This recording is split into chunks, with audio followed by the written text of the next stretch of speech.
Hello BB Gangsters, this is Calvin, also known as Norma, and this is Genshin Impact, and this is not Krai. And this is one of my favorite idle animations in the entire game. Navia here, doing her pose with her glasses. One of my favorite characters of all time. Let's look for Dory. Like I said last time, this is one of those situations where like, well, it might not even be last time. If this is one of those situations where there's like half an hour left in this, like, you're just gonna see this in the other part of the video, and you're not even gonna see the intro, so I don't know why I'm saying this. But yeah, it's one of those situations where like, we'll wait and see how long is left in this, but I'm very excited to get into the rest of this. Dory, how are things going? Feeling ready? I would never feel ready with the situation we're about to go into, but like, yeah, I guess we have to, right? Oh, I was born ready. Okay. We only have 2 days. You think Lord Sangamabe would let an opportunity like this slip by? Opportunity? Don't forget, when something's in high demand, the people with the goods on hand get to charge the highest price of all. That's awful. Even higher than the sellers taking advance orders. That's awful. That's really awful, you know? And it is like one of those things where it's like, it's especially when people are in desperate need of something, you know? Ta-da! See? It's right here. What is that? Ah, it's so pretty. Did you make it? It is very. I had no idea you were so skilled with your hands. No, I have a supplier. We go way back, so he made me a very attractive offer. Okay. Aha! No wonder you were talking about lucky charms at the meeting. You've been getting Kave to make them for you. No, wait. Has he been? That's not the full story. It actually started a while back as a project between me and the Dendro Archon. Oh, so Nahida as well. But like, don't be making Kave make anything for you, by the way. As far as I'm concerned, like, I will literally fight to get his debt free. I will. Mage Alice once warned me that this world won't stay safe forever. There may come a day when everyone faces a great crisis. If Alice was right, but also at the same time too, like, if Alice says something, like, you take it as gospel, in my opinion, you know what I mean? I passed this on to the Dendro Archon, and she secretly brought together a research team made up of Sumeru's top scholars to invent a technology that could keep people safe. I won't go into the details because it's all very complicated, but if you want to know more, you can ask the Dendro Archon about it sometime. I wonder, will we see any... I know we're getting a hint of Nahida here, but I wonder if we'll, like, see her at all. Maybe not, you know what I mean? They reference characters all the time, so that doesn't mean they have to show up, you know what I mean? They don't have to show up. Anyway, point being, it was the Dendro Archon who asked Kave to build this little that's contraption. different. As one of the top Kashara War talents, he was the obvious choice. Yeah, that's different. As long as it's not just making something directly for Dory, I'm totally okay with it. You know? Totally. Took him long enough. He stressed over it for ages. Must have gone through at least a dozen designs before producing a final product. But that's Kave for you. Yeah, buried under the weight of his own perfectionism for sure. Marak delivered it to me a couple of days ago, along with a letter from Kave. Could I ask why I'm sending this technology to you? And what's your proposed use case? Has it been approved by the relevant authorities? You know, again, that is very Kave to, like, you know, he's like stresses about all the small details, but at the same time too, he's totally 100% correct to ask all these questions. 100%. So nosy. No, he's right. My fault for sending him the research permit to begin with. No, he's 100% correct. It's totally fair to ask all these questions. Surely Nahida must have told him you were involved in this project. He was probably just nervous because you're always so secretive about your business. 110%. Could be. Anyway, I just replied, let's hope there never has to be a use case, because it would involve grave danger. Fair enough. But it sounds like he was just being cautious. He probably felt responsible as the one who made it. Paimon being so reasonable and giving the proper defense here of Kave's, like, you know, nervousness, because it's so true. Like, he's just being cautious, as he would be. Or maybe he was asking as a favor for his housemate. He's done that before. Not sure why, though. His housemate doesn't seem to really care that much about this kind of stuff. Wait, he was asking as a favor for his housemate, so for his husband, I'll hate them? Either way, all's well that ends well. I'm just glad to finally have my hands on the product. I wouldn't want to be without it, given the potential dangers. So it's like a protective thing, then. I wonder if it's a thing that will keep... Huh? What does that look mean? Rear in place, maybe? Paimon's just super surprised. This must be the first time we've ever seen you actually get serious about something. Yeah, I mean, like, this is the longest Dory's ever been within, like, the story for a long period of time, I feel like, over acts, because even, like, though she was in Sumeru and she's in some story quests, she's usually just, like, the bounce-off point. She's usually, like, something where you go to Dory and, like, she's like, hey, try this thing, and then, like, you don't see her for the rest of the quest or whatever, or she's like, oh, maybe you should do this, I'll cut you a good deal, and then you don't see her for, like, you know, another, 30 hours again.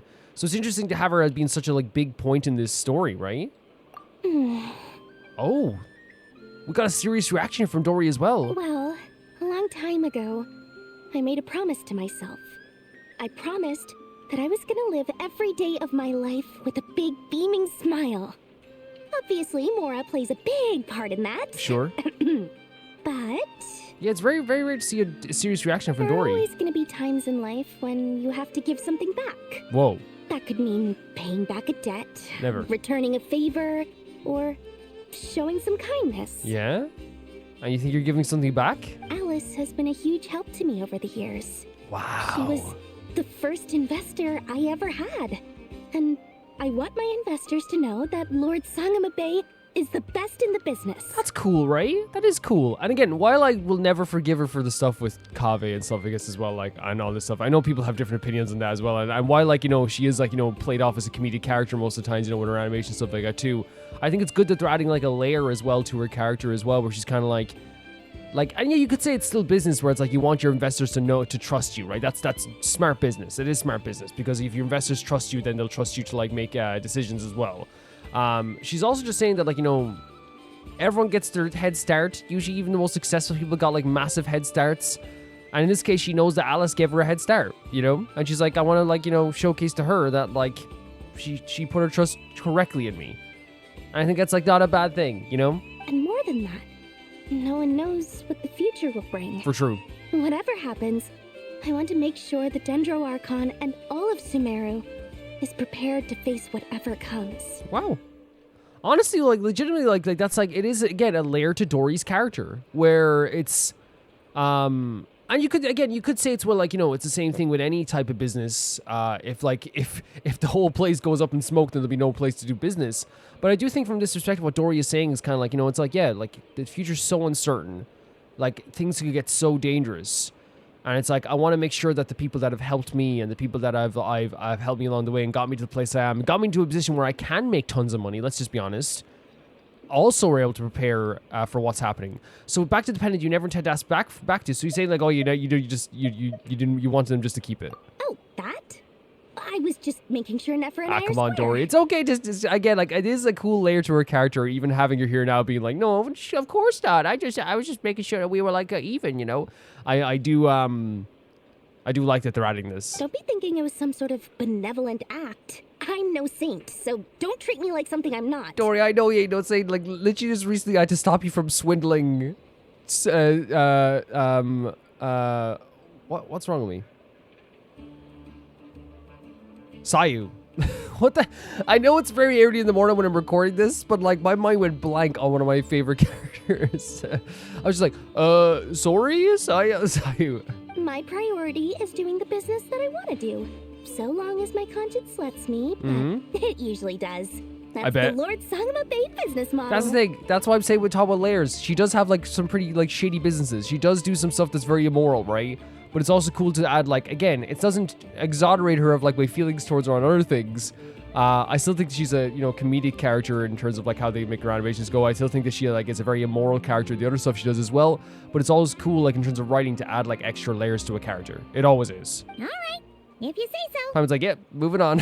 I do say so, and I do that's say the so, whole she says. point. I'm a businesswoman. Don't go trying to figure out what kind of person I am. You'll exhaust yourself. Much easier for everyone involved if you just take my word She's for worried it. she overshared her a little bit, She's, like, trying to cover it up a bit. Oh, and could you two help me get this stuff where it needs to be? Thanks so much. You're my favorite assistants. I don't think we're that at all, but sure. Oh, wow, we're back to this stuff again. Durin, Albedo, and the Traveler. Oh, look at the little animation in the corner. The artwork is very good. It's very, very good artwork. Yeah, like that's the thing with, like, I like them adding layers to Dory's character, right? 100%. Because again, it's not like they're saying, like, she's, like, a perfect character. She even said herself, like, she still does so many things that are just like, oh, Dory, really? Like we said, just recently I saw her trying to swindle Sayu before we stepped in. Like, she's not a morally justified or good character, but I do think it is, like, good to showcase that, like, oh, she does have an appreciation for what Alice did. She does have an appreciation for Nahida and stuff like that, too. That, to me, is good. That's just good writing. It's good writing. Oh, my Traveler, God. Paimon, it's good to see you. Look at my boys. Everything going smoothly over here? Sort of. As you're probably aware, Varka, Durin, and I captured some abyssal creatures from the Wild Hunt. You captured them? Per the plan, we dissected and analyzed some samples of these creatures. The process went very smoothly. The findings, however, come with some troubling implications. What? You can actually dissect the Wild Hunt? Yeah, we're doing, like, dissections now. When you say it out loud, it's very weird when you say it out loud. Yeah, that's pretty crazy. That depends on your definition of Wild Hunt and dissection. Oh my god! I look at the stare, like, having him say this while he, like, stares like this into the, like, past the camera. Harmless, lifeless. These words are accurate descriptions. Oh my god! Look at his design. It's so good, isn't it? It's actually like a really inspired design. Like, the colors are so great. The Wild Hunt is an interesting phenomenon. In and of itself, it doesn't seem to possess anything akin to a human personality. But taken as a collective, the medium through which the Wild Hunt is summoned does appear to have a soul.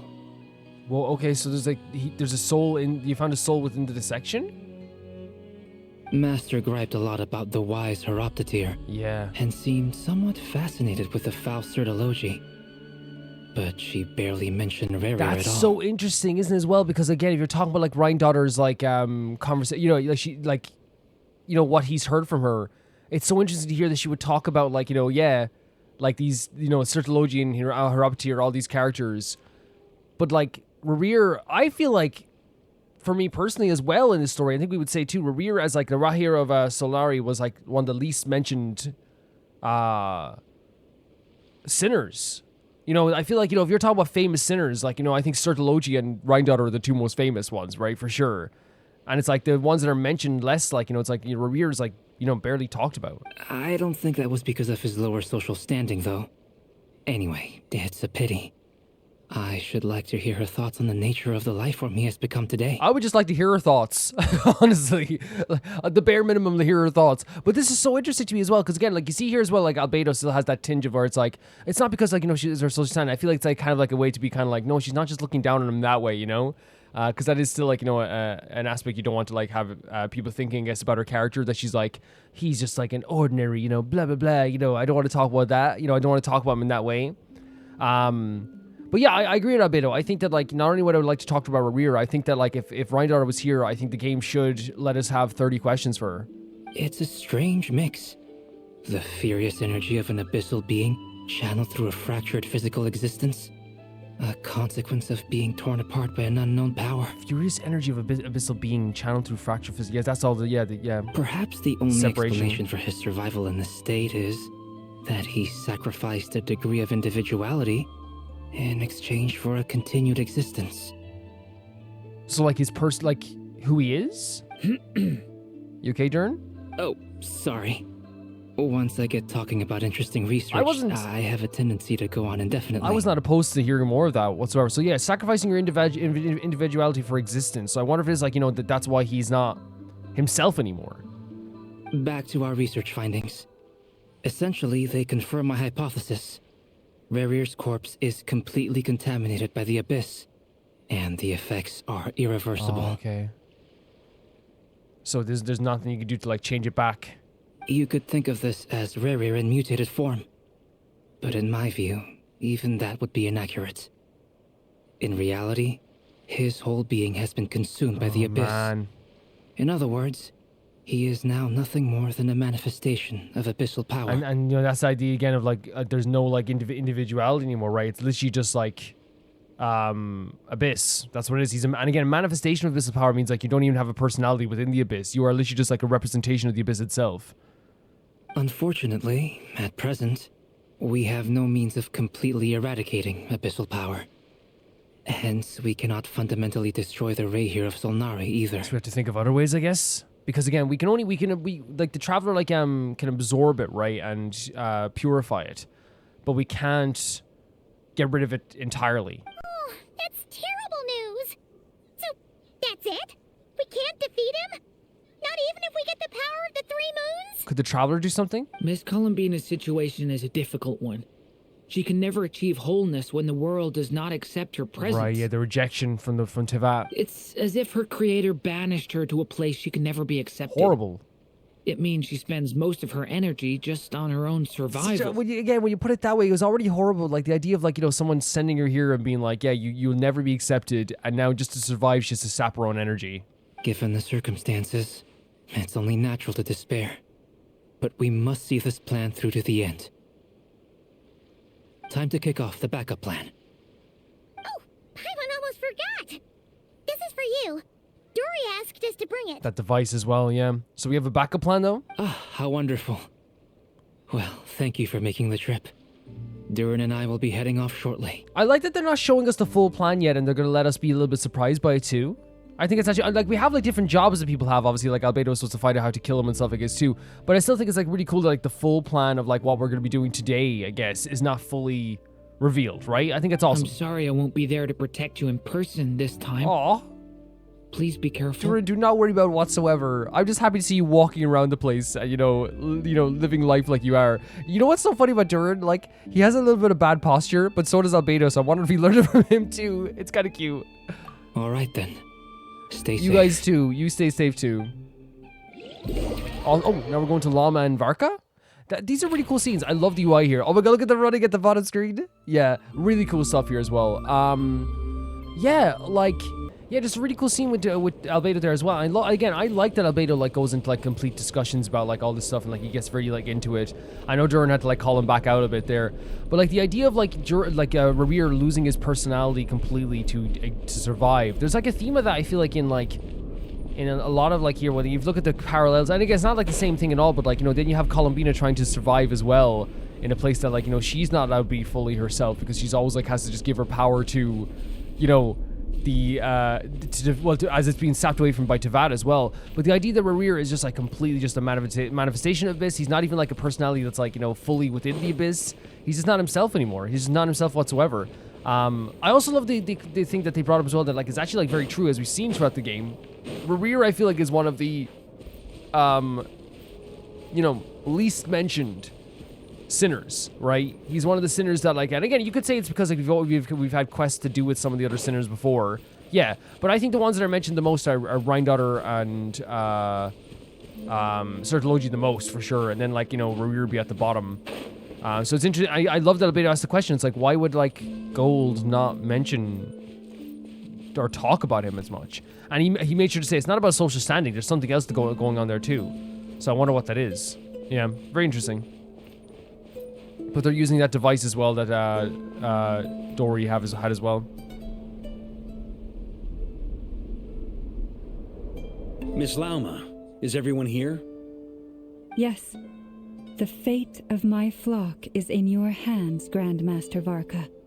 Please keep them safe. That's high. That's a high amount of trust. My lady, what are you saying? Within the next 24 hours, we will face the biggest crisis the world has ever seen.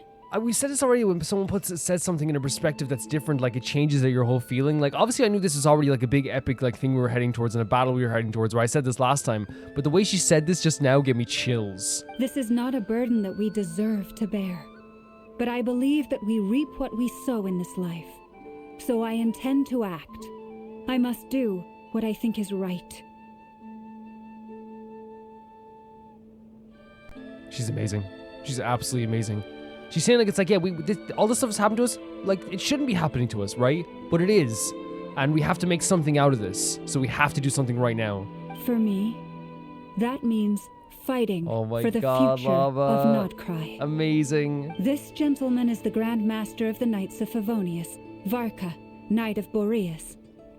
In my absence, please follow his lead. So Varka's gonna stay here and guard the Frostmoon Scions, I guess. Hey, everyone. Oh my god, the hey, everyone, like, with a little smile. Guess I should introduce myself. Well, to start with, I know my way around a battlefield. For sure. The laugh as well. Biggest strengths are honesty and hard workingness. Anyway, point He's is, breaking the ice. I don't intend to let Lama down.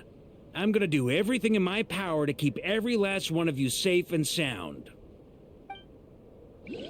Wait, we're moving already? So they're trying to show us what's happening on the different plans. So like Albedo and Doran have something planned. Oh, look at the Dory and the Dane drawing as well. So Albedo and Doran have something planned with that device. What is a chest here? Oh. Then you have... Yeah, I agree. What a stroke of good luck. You can see he's agreeing with me. And then you have... now we have Varka defending the Frostmoon Signs as Lama. Oh, sorry about that, Paimon. As Hey! You've had your fun, alright? you know what's happening? I think it's hitting my mic, the air, and going down a bit. It's like, or is it?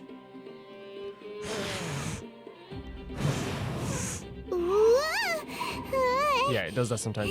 But yeah, and then now Varka's gonna be defending the Frostmoon Science. I wonder if our original designation of what we had to do was gonna be defending the Frostmoon Science, and then we changed our plans to maybe being on the front lines a little bit. I wonder if that's what they had in mind. Look at this. Oh my God, Dane. Something on your mind? Dane and Columbina being in the same frame to me for some reason is just like it's too much to handle sometimes. Like, and again, I understand like when any combination of characters works, but it's just like, you know, like it blows your mind just because like we've heard about the Damselettes since like we're right before Sumeru, right? And we've heard about Dane since like, you know, the beginnings of stuff, you know, with his quest and stuff like this too. And like you never think of these combinations, you know? Miss Columbina, was it? I believe that's how the others addressed you. That's right. Names are funny things. Have you always been called Dainsleif? Yes. I take it your own name has a more complicated history. She wasn't actually given a name by like a mother or anything like that. I have a different relationship with names than other people. To be honest, I'm not even sure that Columbina is my name. At least, not in the same way that Dainsleif is yours. Yeah, and Columbina is kind of like a representation of the idea that like, you know, a lot of stuff was put upon her, like names, personalities, jobs, all the stuff was like, you know, placed upon her rather than her developing that herself. But it's what everyone calls me, and I go along with it. A lot of my life has been that way. I get so used to things that I forget to question why they are so. Yeah, and that's true. That is true what we've seen so far. I never used to think much about where names come from, or what they mean to people. Maybe something's wrong with me. I think it's just a different way of being brought up, right? You're different from other people. I sensed it the first time we met. I don't think there's anything wrong with you. You're more perceptive than most. I'm sure your long life and rich range of experience explains that. Oh my God, you don't know half of it. Do you ever find yourself missing Conria, Mr. What a Dainsleif? question. Difficult to answer. I have dreamed of the past many, many times. This music as well. Sometimes I'm fighting tooth and nail. Wow. Other times I'm lying on the ground, defeated. This is so incredible. Are you kidding me? I don't recall any happy moments from that time. It has been too long. That is so heartbreaking, isn't it? That's so heartbreaking. But you know what's interesting? Earlier on he said that he remembered, like, you know, what Revere used to be. So I wonder if, like, he doesn't remember the times as much as he remembers the feeling that he had with people. You know what I mean? He seems so sad about this too. When he says, like, I'm either, like, fighting tooth and nail or I'm on the ground, I wonder if that's, like, that idea of, like, you know, either maybe his betrayal, but also when he was fighting for Conria too, is there this feeling inside of Dane where he's like, you know, sometimes I look back and I'm like, you know, it feels like a very triumphant time. Sometimes I look back and it's a very horrific time. Is that because hatred survives longer than love and affection? Damselette. That would not be for me to say. I make no excuses for the grudges I bear. Right. But whatever the reason, I remember little that was beautiful or sentimental. That has to be rough though, right? Like, again, and it's so true what Columbina said, the idea of, like, grudges do last a while. Burning bridges makes that, you know, it's hard to rebuild those bridges, right? And in fairness to Dane, the people who burnt his bridges you know, burnt it themselves, stomped on it, and then spat on it. Like, let's be honest here, it wasn't Dane who burnt those bridges. But, like, you know, having to live, like, an immortal life, cursed, and non-stop thinking about the people that, like, betrayed you and betrayed Conria forever and ever and ever.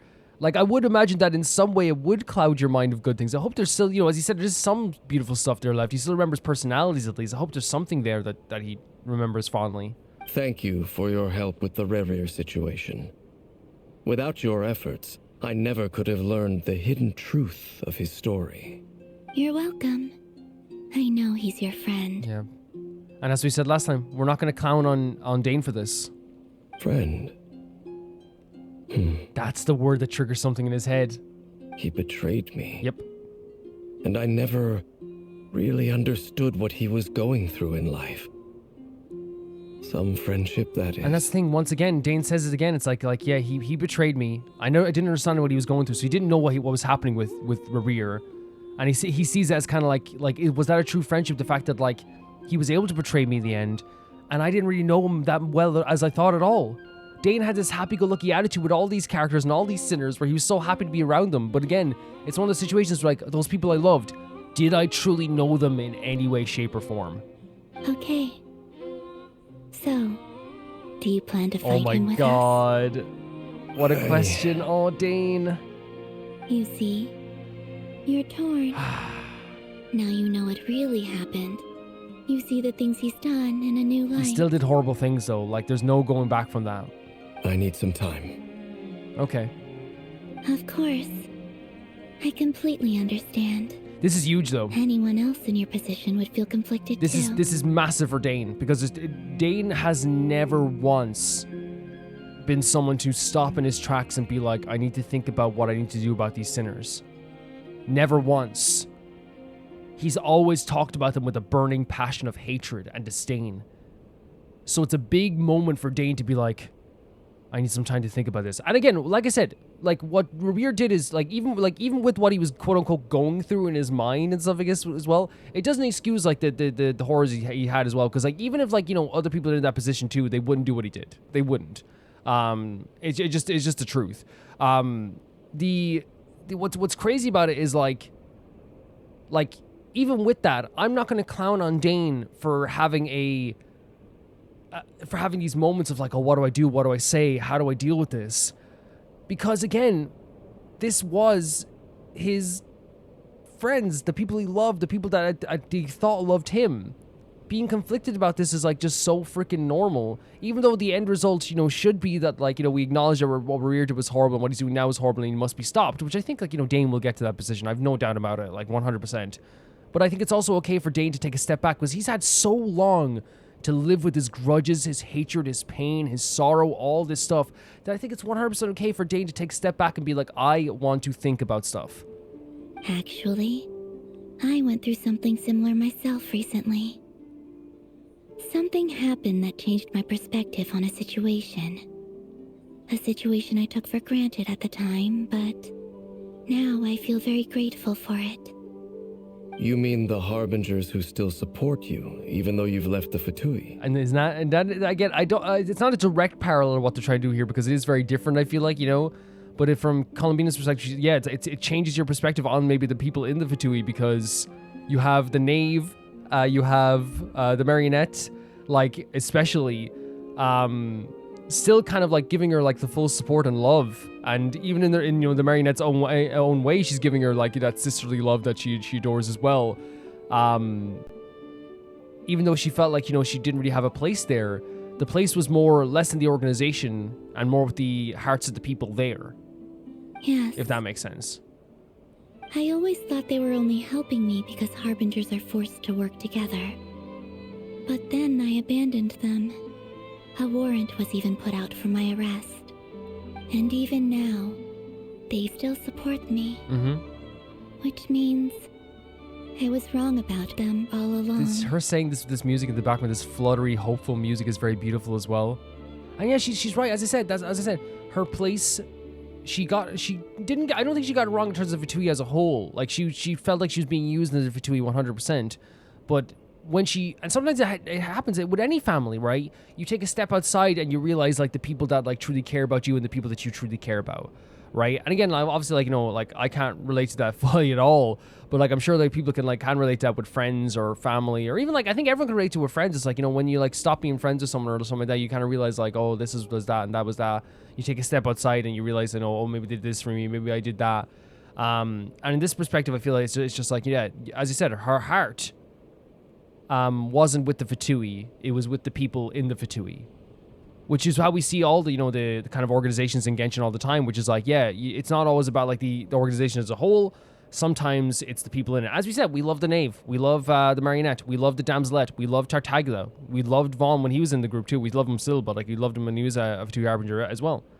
It's all perspective, you know what I mean? And I feel like in this case, it's one of those things where like, I love that she was able to take a step outside this and be like, okay, look at these two people that still came to my aid, that still tried to help me. It was more of a connection than I thought. So her perspective on the world always being about like transactional exchanges through friendship and so like transactional friendships, that's kind of been broken more and more, not just through the Traveler, but also through reuniting with her family from the Harbingers, you know?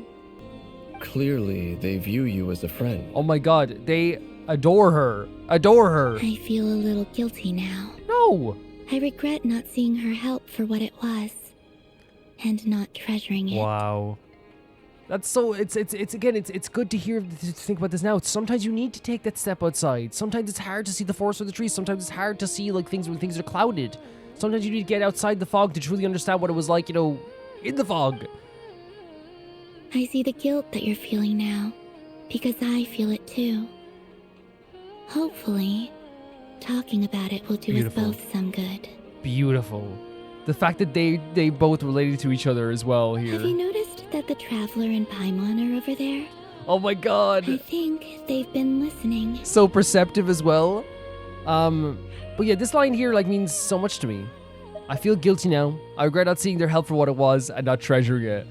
I think this is beautiful just because it's like this is how we all feel sometimes when we think that we're being like, you know, mistreated, or maybe in some cases like we like perceive a relationship the wrong way.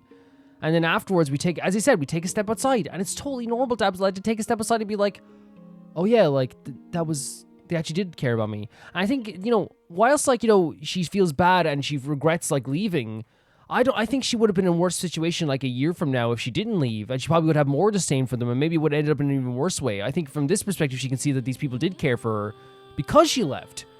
Not because, if she stayed, she probably wouldn't have seen that. She would have still seen things as transactional. Huh. Shall we say hello? Oh my god, look at these two! Look at these two together! What a combination of characters, legitimately. I love that these two related to each other. Sure. Hello. Oh my god, look at it! No, wrong button! I did the honkai button, I was gonna do a screenshot. Sorry, we're just concerned about you. I apologize for making you worry. It's no problem whatsoever. This is a serious situation with a lot of, like, emotional ties for everybody. No doubt you wish to know where I stand on the plan to take down Oh my god. the Raker of Solnari. Oh my god. I'm afraid I need a little time, but I will seriously consider joining you. Take your time. Take your time. Again, I'm not clowning on Dane ever for even though, again, we know Rarier's a horrible person. I'm not clowning on Dane ever for feeling emotional about this. At all. At all. This is a big decision. You will? Oh, thank you so much. Everyone will be so grateful to hear that. Yeah. They needn't be. This was something that I was going to have to face up to eventually. Because it's one thing to talk about facing the sinners, right? It's another thing to actually face them. That doesn't matter to them. They're grateful to you regardless. Oh, the fact that the Damselette is saying this as well. It's like, you know, she's learned how grateful people are to her as well. How, like, again, like with the Traveler and Paimon as well, like they don't treat relationships as transactional either. She's just turning today being like, you gotta understand these guys at this point. You know what I mean? They are still grateful. You can't control their gratitude, so just accept it. Love it. And then, have a think about whether you're willing to join us. Absolutely. Look at the smile on their face too. I love that so much. You can't control their gratitude, and that's so important for the Damselette as well, who beforehand needed exchanges to take their gratitude. You know, I'm not going to take your help unless I can help you with something, because that's how she thought of the world. And now she's saying this? Amazing. Absolutely amazing. Oh my god, that was so good. What's the drawing going to be in the corner now? Still, okay, it's a similar drawing there as well. Showtime. Let's go rendezvous with the Wait, others. we're doing it I know now? the place. Oh dear lord. When I talk about the idea of that scene was perfect, by the way. I loved again the relation of those two characters, the way that they can relate to each other. And while I get it, it's not one to one, but usually like things that people relate to each other are not one to one. You know, if you ever heard like someone like, you know, talking about losing a girlfriend or something, or a boyfriend, and then like the person goes, I can relate to that. I lost my you know, I lost a good friend one time. And it's like, again, it doesn't have to be one to one to relate to everybody. It doesn't have to be. But in that scene there, you have someone like the damselette who grew up basically without any like actual like, you know, without knowing herself, without having something like of herself truly that was hers. Her name was put on her personality was put on her, all this stuff as well. And she eventually like was able to like kind of like look at her surroundings and see the people around her and basically kind of be like, I do not... I think that these people do not care about me. The people in the Frostmoon Signs do not care about me. The people in the world do not care about me. The Fatui Harbingers do not care about me.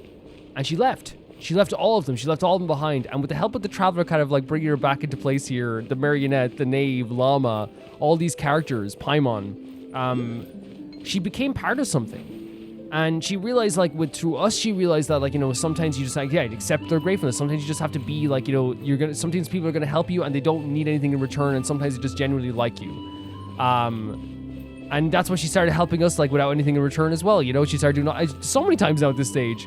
You know, with the stuff with, like, the Frostmoon Sign, she realized Llama wanted her to be part of this world without expecting anything from in return for in terms of what the Frostmoon Signs would ask. You know, like, oh, can I have this? Can you save me with this? Can you help me cure this? It's just, I want you to feel welcome on this world.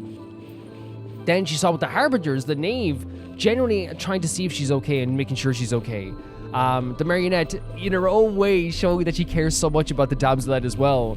And I think it was like all in all, in that combination of things, showed that like she had a different perspective after she left, and a change in perspective, right? It's one of those situations where it's like, okay, now I've changed my perspective, where I'm looking back and I'm kind of like, okay, I was wrong about how I felt about these people in some ways. And I mean, she wasn't wrong with the Frostmoon Signs. I'll make that clear. They were being very greedy. That's a part of the story. They were being very greedy with their wishes and all that. That's part of it. That is part of it. But like she was wrong about like her lack of trust for the entire world, and she was wrong about her lack of trust for the Harbingers themselves.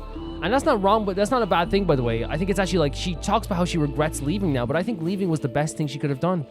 Because now she's able to look at things from an outside perspective. You know how hard it is to figure out how you're doing when you're inside a situation? You know what I mean? You know, it's I know this is a bad example, but like, you're not going to check for scars, you know, when you're in a fire. You know, you're not going to check for burns when you're like trying to get out of a burning building. You know, you're going to do that afterwards. And I feel like it's one of the situations where like she got out of the burning building that she perceived was burning. She checked for scars and she saw all this stuff, and she felt how she was hurt. She then gained a different perspective and looked back and said, you know, they actually did care about me, and they showcased that afterwards as well. And sometimes it takes that with anything, with relationships, with friendships, with families, to look outside and be like, oh, they actually do care about me. They actually do care about this.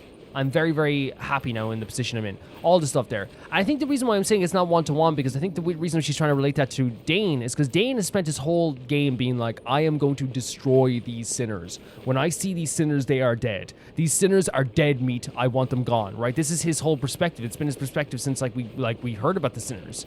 He talks about them as if he wants to crush them. But now what's happened is, he's seen that this corruption that has happened and this tainted thing that happened to Rerir, because let's be honest, what happened here, it was Rerir was already doing horrible stuff. I want to make it clear. He was already doing horrific, horrible stuff that, you know, is unforgivable. It is horrific what he did.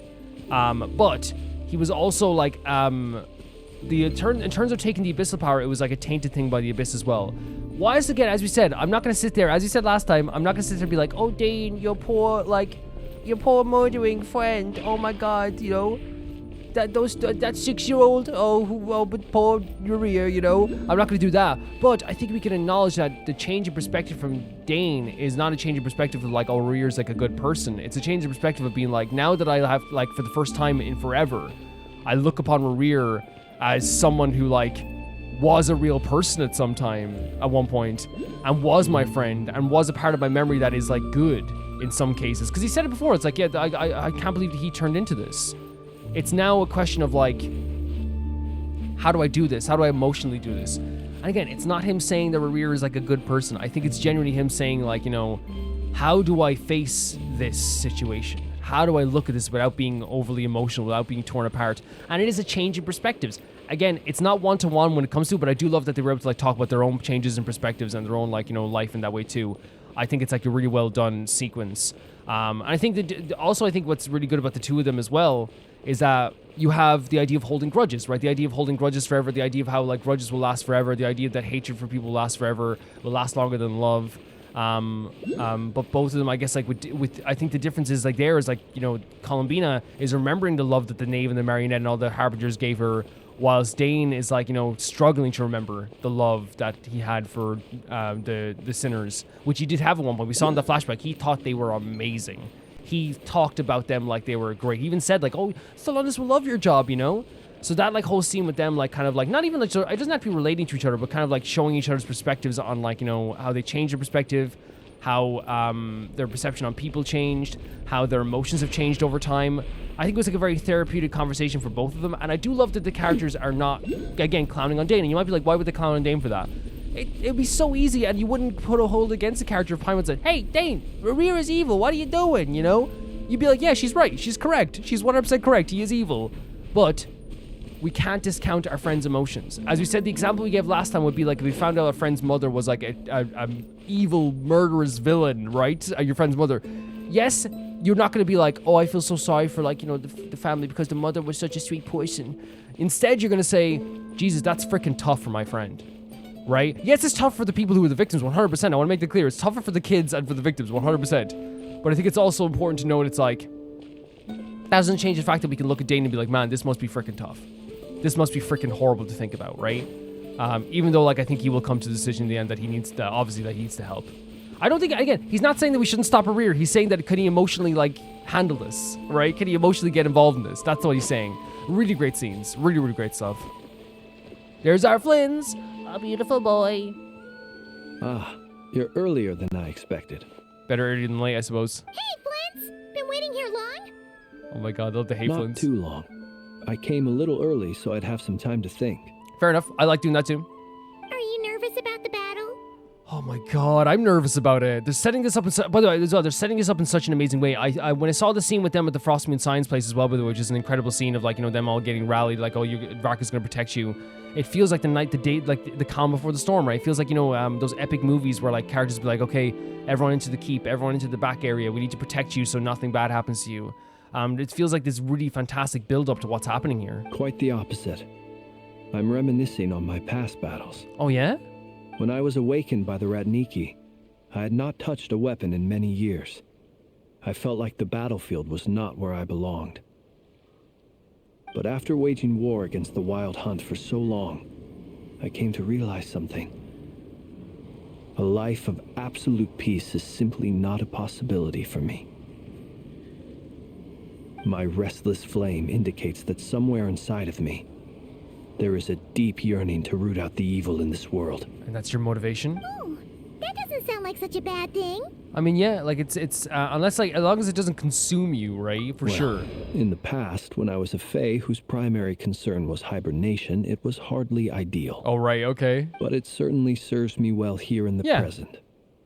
And I am delighted to be able to join forces with you in this endeavor. You see what I mean? This is like, I get chills every time I say it. Like, it's like every time someone says anything, it does feel like the calm before the battle, right? The big setup. There's such a good build up here. But yeah, like, I'd rather have someone on our side that has, like, this yearning for, like, to root out evil than against us. Looks like I'm not the first to arrive. This is so awesome. There's so many characters arriving early. Miss Lauma. That's a great detail. Everyone, like, you picked a time to arrive, but everyone's arriving, like, a little bit early. Did you sleep okay last night? I struggled to settle down at first because of the nerves. But don't worry. I got enough sleep in the end. I'll be just fine. Thanks for everything. Please. I'm just doing my part. Everyone's doing that's the thing. Everyone's doing their part. It's incredible. Never! Over here! Oh my god, no, this is amazing. I'm sorry, this is amazing. Because again, he's like, oh, you arrived, you're all early. And he arrived early. Everyone's like arriving a little bit early. You know what I mean? Like, it's like everyone like, I'm like that too, by the way, with like anything. Like if I have like, you know, back in the day when like, if I was doing a job interview or something like that as well, like, while I wouldn't arrive to the site early, like if I had a job interview down like close by, I'd have to like, you know, leave early so I could like maybe like get a cup of tea or something like that and like just sit there and kind of think about stuff. You know what I mean? Not the actual site of the interview. I mean like actually like legitimately just like going to another place and just waiting there for a bit. I actually used to love like, you know, when I'd have to take a bus to go somewhere that was making me nervous. Like say again, like whether it be like a job or something like that as well. Like I'd take a bus and I'd be like, I love the 30 minutes where you get to listen to music because it calms you down a bit. You get to think about stuff. It's not just directly into the you know, the zoo, directly into the pit of danger. The goods has been delivered and the backup plan is underway. Ino asked me to relay a message. She said Anefa will be on high alert and keep a close watch over all secondary districts where defense is required, providing support as necessary. Awesome stuff. Meanwhile, Ino herself will provide range support to us directly, using her latest invention. What's her latest invention? Excellent. My thanks to all involved. Oh my god, he's literally in here as well, so he's gonna just pop out of this? The chestnut's looking a little unstable. He's trying to rip himself out of there. It won't hold him much longer. We should be prepared to engage at a moment's notice. Oh my god. No sense sitting around waiting. Let's make the first move while we still have So this the is the option. attack crew? This is the attack crew. Flynn's, Nefer. Well, Columbina is gonna be here too, but Columbina's close by anyway. I agree. Paimon, find a safe hiding place. Oh, Paimon. Got it. Be careful, traveler. Paimon, you be careful too, okay? You please be careful. I will. I will. Oh my god, hearing Paimon and Zach talking, great. Oh my god! They're taking out the sword. Everyone, take your positions as soon as the battle starts. This is, oh my god, the build up to this. The build up to this is insane. Every ounce of strength we have Oh my in our god. bones, let Oh us my bring god. to this fight. The build up Ready? is crazy. Oh, never, I'm ready. Let's go. Look at this crew. I've seen all your futile ploys before. You have become the authors of your own demise. I wouldn't be so sure about that. Never talking right back to him right away. You are merely a moment Oh. of sport before I tear down the moon. Tear down the hatred for the moon again. Rereer like stepping out of it just like this as well, by the way. The confidence, and look at all the hands. Like you can see the silhouette of the hands. And it makes some sense and Never's the one to talk back first. No way. Wait, what? Look at that! He's already in the sky? Wait, what? Did they load this up? Ino's here too? Stay on your toes. Yep, you too. Wait, was there supposed to be something else there? Or was that just a load up into the battle itself? I do not remember to use these characters. Let me help you guys. Eat this. Let's go. I think I get it. I don't remember to use these characters very well. I think I don't even remember the combo. I thought we were gonna. That's why I brought Navi today because I knew we were going into like a crazy battle. Be silent.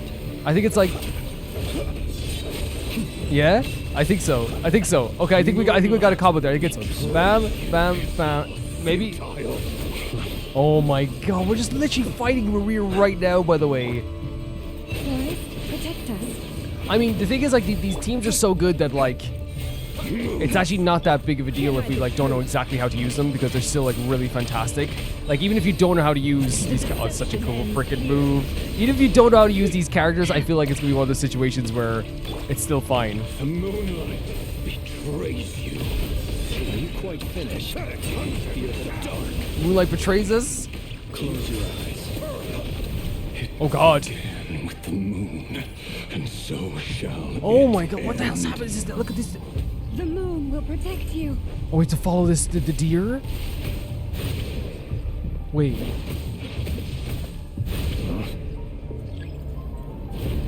Oh, okay. Where is he? That's so freaking sick! Oh my god, that's so sick!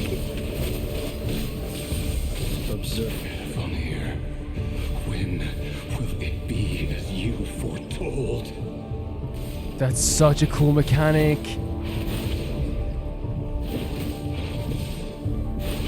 Do we even have the... Oh, we do have the lantern, okay. Oh, that's... No, that is awesome. That is awesome. Bombs away! Seek within. Oh, she's so cool. She's so cool. The night cometh.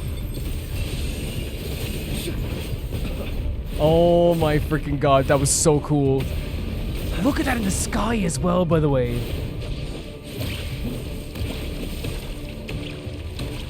Again, I just don't know how to... I don't remember how to use these characters entirely, so like, I'm gonna like... Situation. The moonlight betrays you. I know how to use that.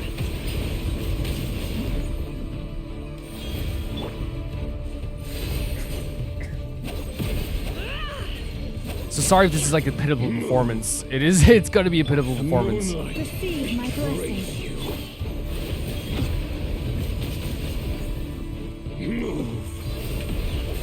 Steady now. Futile.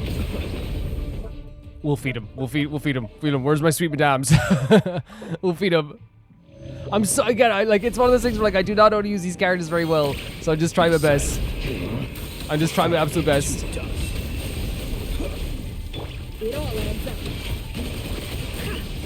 I know you have to hold Nefer's move as well.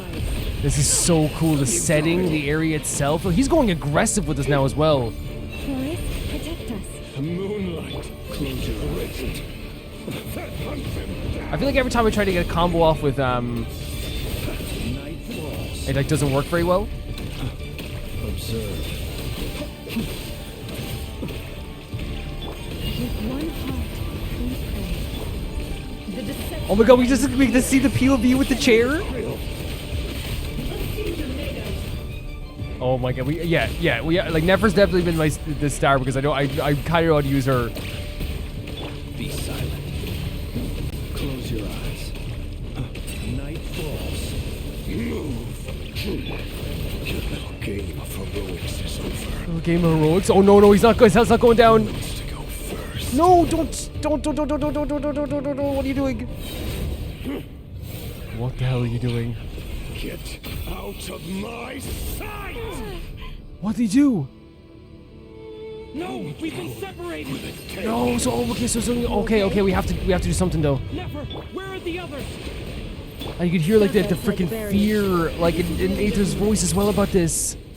I told you before. This is going to be an insane battle, especially with like limited members on our teams. Be careful what you wish for. Your death is within my grasp. Oh my god, this is terrifying! Silence. At least you still have this. Yeah, they're still around, they're still there. Focus. Stick to the plan. Remember my most important task. Just keep stalling it. If I can stall him for Oh my freaking god. Can't hide the truth. I'm sweating. This is like this is one of the rare times in a battle in Genshin that I'm sweating. That I'm actually just like, cause like they're always like epic, like, but like now I'm actually like kind of worried I'm gonna be able to do this. Oh my god, what are you doing now? Stop it! Absorb Kavaki 3 times from where? Oh, here, I see it. Oh my god. That's one. This is insane. This is insane. Where's the other one? It's over here. Oh my god. Let's go. Absolutely. What the hell? Baby, I wasn't meant for this world. What was that? How much power will it take? Wait, it restarts? Oh my god. This is like oh my god. Wait, should we like check out Nefer's abilities? Oh my god. So oh god. I'm having a heart attack here.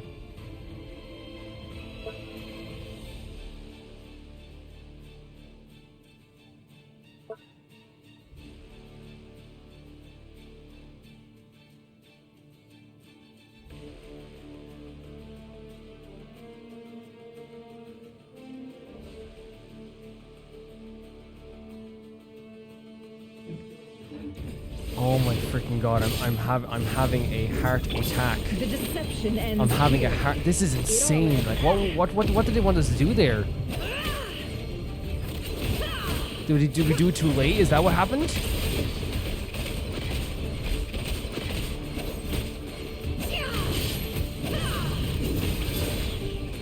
Run or hide. Can't hide the truth. The mystery unravels.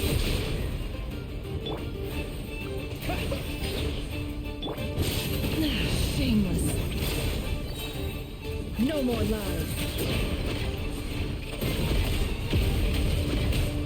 It's actually crazy. It's like, and honestly, I have to come because again, there's epic battles in Genshin. That's not what I'm feeling, right? Of course, it's an epic battle, but there's like an actual like mechanical fear with that project too. Like, oh my god, can we do this? Like when they set this up to be like the most dangerous thing in Genshin history, like it feels that way.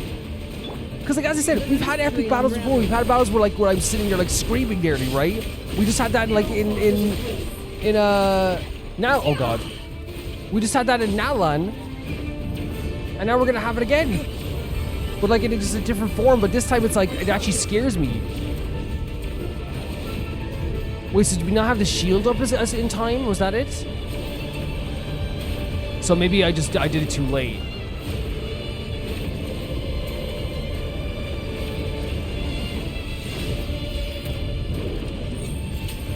I did it too late. That's what it was. That's all it was. Okay. Do you guys get what I'm saying? Like, this is like an epic battle. We've had epic battles before, but for some reason I'm more terrified than ever. For some reason I am like terrified beyond like what I've ever been in this game. Destroyed. Reborn. I don't know what it is. Maybe you guys can tell me if you felt the same way. No more lies.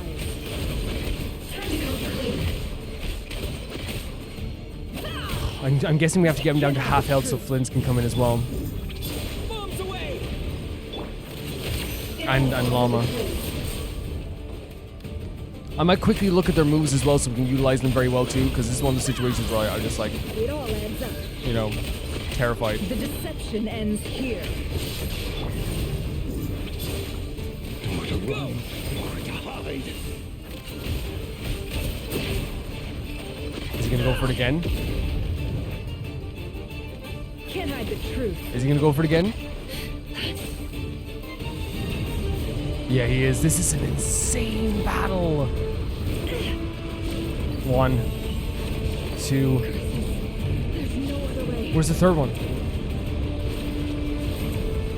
What? Neff, what are you doing? What the hell is she doing? Did she trap? Oh, she trapped him. Or she tried to trap him? Jesus freaking Christ. The only way to defeat Rarer is to borrow his Oh, here we're looking at the plan now. So we're taking his power? Oh my god, look at this artwork as well. I can't even we can't even truly enjoy it. Cute. Oh, look at Columbina sleeping at the table. That means Columbina will have to disappear while you two bear the brunt of his attacks. Yeah? Well, guys, I am like getting like lightheaded. Like, this is insane. You have to hold on. Find a way to keep him focused on killing the two of you. And that's what we're doing now, and then we'll use this power against him?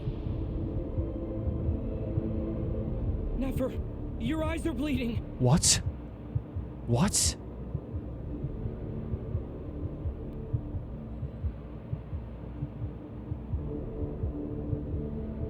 Is that what they've gone? I know that it's black and white for a story reason, but like...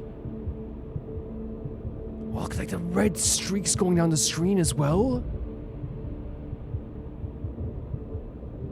Her eyes are bleeding? Soon you will be powerless to What the resist. hell just happened? And then I will reduce you to dust. But that dust will plague your memories. What? What do we even... I'm so worried for Nefer right now. Come on. Keep holding And look, she's like seeing like blood. Is this like her eyesight? Any other tricks up your sleeve? Let's see them. He is As so entertaining as terrifying. You've backed yourself into a corner. Look at the hands at the moon as well. You don't fool me. I see your fear clear as day. Never, oh my god! I have to stoke his rage. Make him unleash everything. So we can use this power against him? I don't even know, like, what, like... So obviously the plan was to use his power to, like, fight back against him in some way. But to fully utilize that power, we need to have him use his full power. So we can actually redirect it back at him. So, like, literally we just had to take the brunt of this. So this is what they're talking about. So it wasn't originally going to be the Traveler here in the front lines. It might have been Varka. You fear what you could never defeat. You fear the thought of never being able to save your beloved. Never. You cannot win the fight against fate, Rerir. And that's why he wanted to find her, right? Is that what you think? Wait, what? Well, now it's your turn to feel afraid. What? What? No, what are you talking about? You fear the sound of your own name? Oh, look, what the hell? Fate, or is it what you've become? Oh, the blood. Let's see what becomes. Oh, the frustration he's feeling after she said that too. I feel so bad for Nefer, like the blood seeping out of her eyes. What?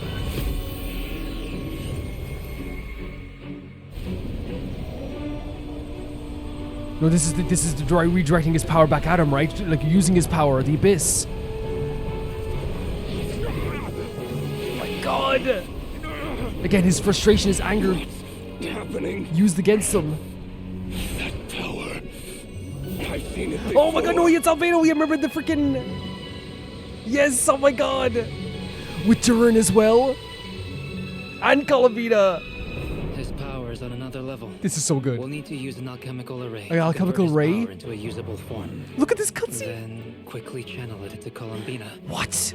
Rendering her powerful enough to compete with him. It's literally just gonna boost her power? I'll join you. Yeah. I can help. Oh, Durin. If I release enough abyssal energy into a Look what confined we're looking space, at here. it'll create a potential difference. What the hell? Allowing us to extract a huge amount of elemental energy. Durin and Next, I'll Columbina. synchronize with everyone's minds using pyro, then give you temporary Look, access to their abilities and my fields of god. view. But it won't last long. Can you see? This is insane. So I have chills we have everywhere. a student of Gold Rhine-Daughter in our Oh my, midst. that's where you've seen it before. Yes, of course. I have chills. I'm dying here. Wait, pushed her out of the way.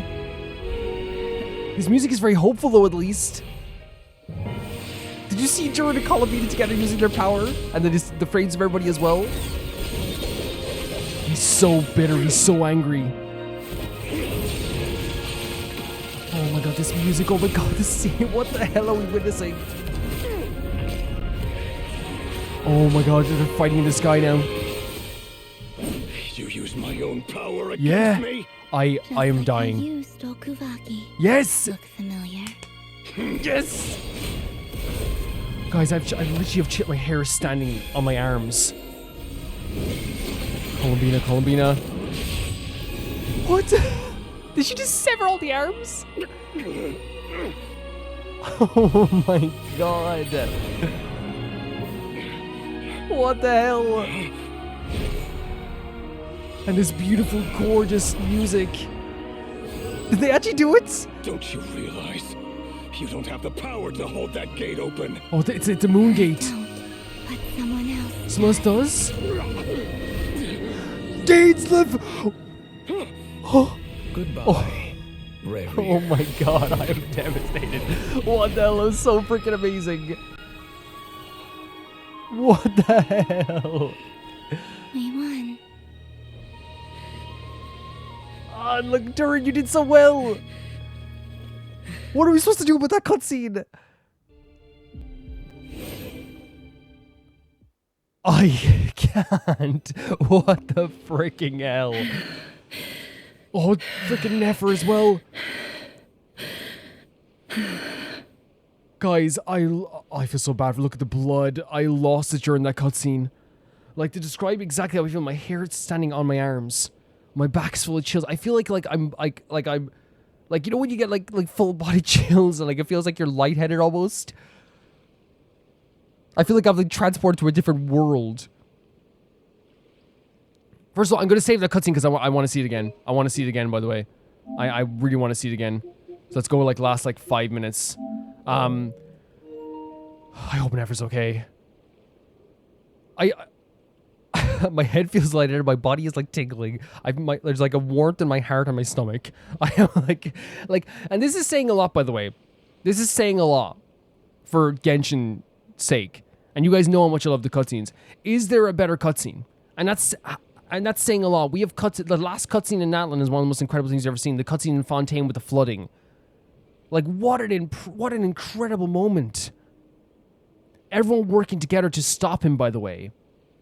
Dory and Columbina both channeling that, like, power back into, and Nobledo too, channeling that power into Columbina as a way of redirecting his power back at him, so she's at full power. And it seemed like everyone else was also helping as well. Even Aino, like, it was there as well. And in that moment, they were battling each other again. That aggression was getting the better of him. She severed all those abyssal hands and then put him back to the Moongate. And which said, you don't have the power to do this, but someone does. And he just saw Dane coming to everyone's rescue at the last moment. And that's a big deal for him. And you know what's so interesting about all this? Rerir was through this whole time. Everything that they said to him, he was just aggressively talking back to them. Everything he was saying, he was just biting back at them. For the first time since he got here in this journey, he sees someone, he sees Dane, and he goes from, you have no power here, you can't do this, you can't do that, to like a look of maybe like embarrassment and shock and sad, like, I mean, I don't want to say sadness, but a look of like shock, right? He probably didn't even, I don't know if he even knew Dane was alive. You know what I mean? After all the stuff that happened. It was the first time since he's gotten here that we have seen Rerir look at anyone with a feeling of like, oh my god. Now, I will say, no, we had it before he was full form, like when he saw that we could purify the abyss, but that was more of like a, what the hell? But this was more of a, I feel like this like stopped him in his tracks. He was kind of like, he didn't even say anything then. He was like, what? You know? Like, he had this look of like that we've never seen before. To stop Rerir in his tracks, to see Dane, again, as it would. Someone from your past life, someone was around at the time you were there. Incredible. I cannot get over that. Nefer, how are your eyes? Made me a bit emotional over Dane too. They're fine. What? Apart from the blindness, what? Of course. He's blind? She's blind? It's not too late. Wait, can you cure this? Let me handle it. So was this the use of the power, or was this something he redirected back at her?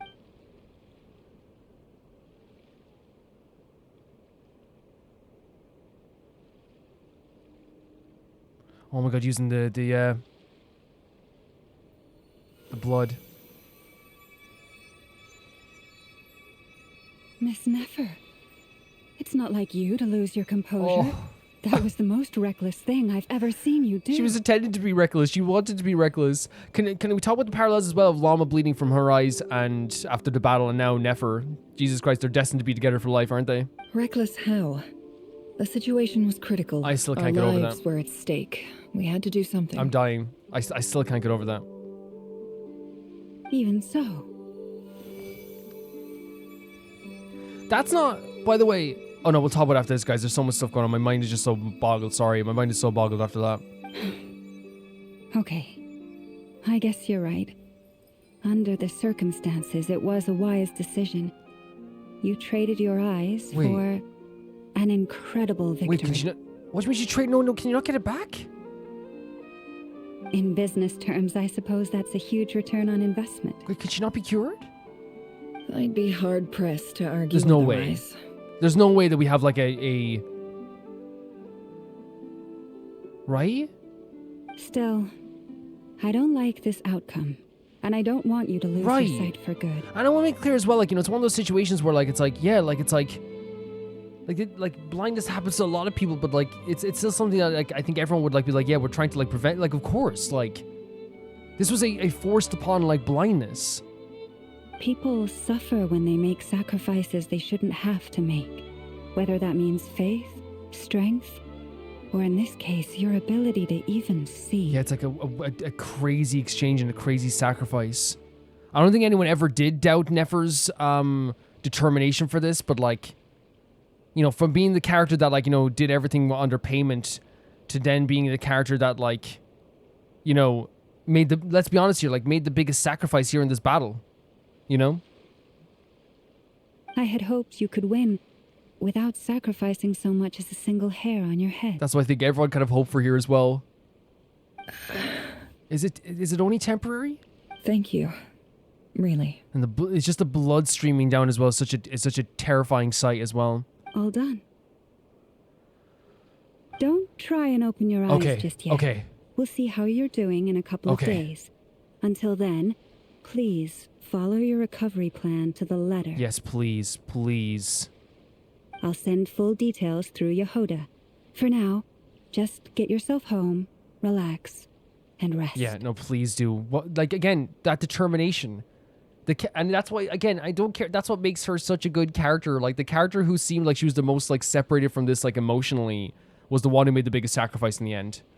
My dear friends, we have fought bravely and achieved a spectacular victory. Llama. A dark cloud has been lifted from the skies of Krai. All in this land will be grateful for what you have done. First of all, okay, I shouldn't do this because we should be happy for this victory. But as a normal that I'm feeling as well that this isn't over. You know what I mean? Like, we only got him down to half health. It's rare. Well, no, in fairness, we have fought characters before that we only got him down to half health. He could come back like in future installments and future regions as well. But like, it felt like we just contained him, I guess. The moon will remember this day. Well, take note. Thank you both. I'm not going to talk anymore about that because I think that everyone in this game deserves to have the victory. They deserve to have the victory. They did amazing stuff today. Yehoda shows up and helps Nefer get home. Look at this artwork. And of course, you have Paimon to escort you back. Of course, yeah, look at this, the smile on her face as well. The sight of Nefer navigating the road with her eyes closed isn't one new for you. Again, if this was like something that like happened because of the power that was directed back at her from Rerir, that is like an incredibly sad thing to think about because his brother was blinded as well for being able to see into the future while Nefer is now being blinded as the character who was able to look into the past. It's like both times here there was like a loss of like eyesight for being able to look at a different time period or at least like have like different visions of what's happened or what did happen or what's going to happen or what did happen. And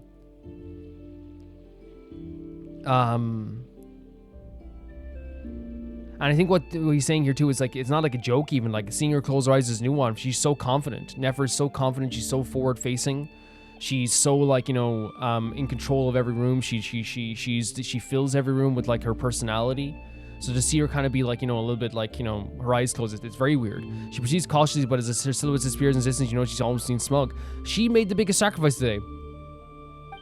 For real. There's something I want to let you know. Yeah?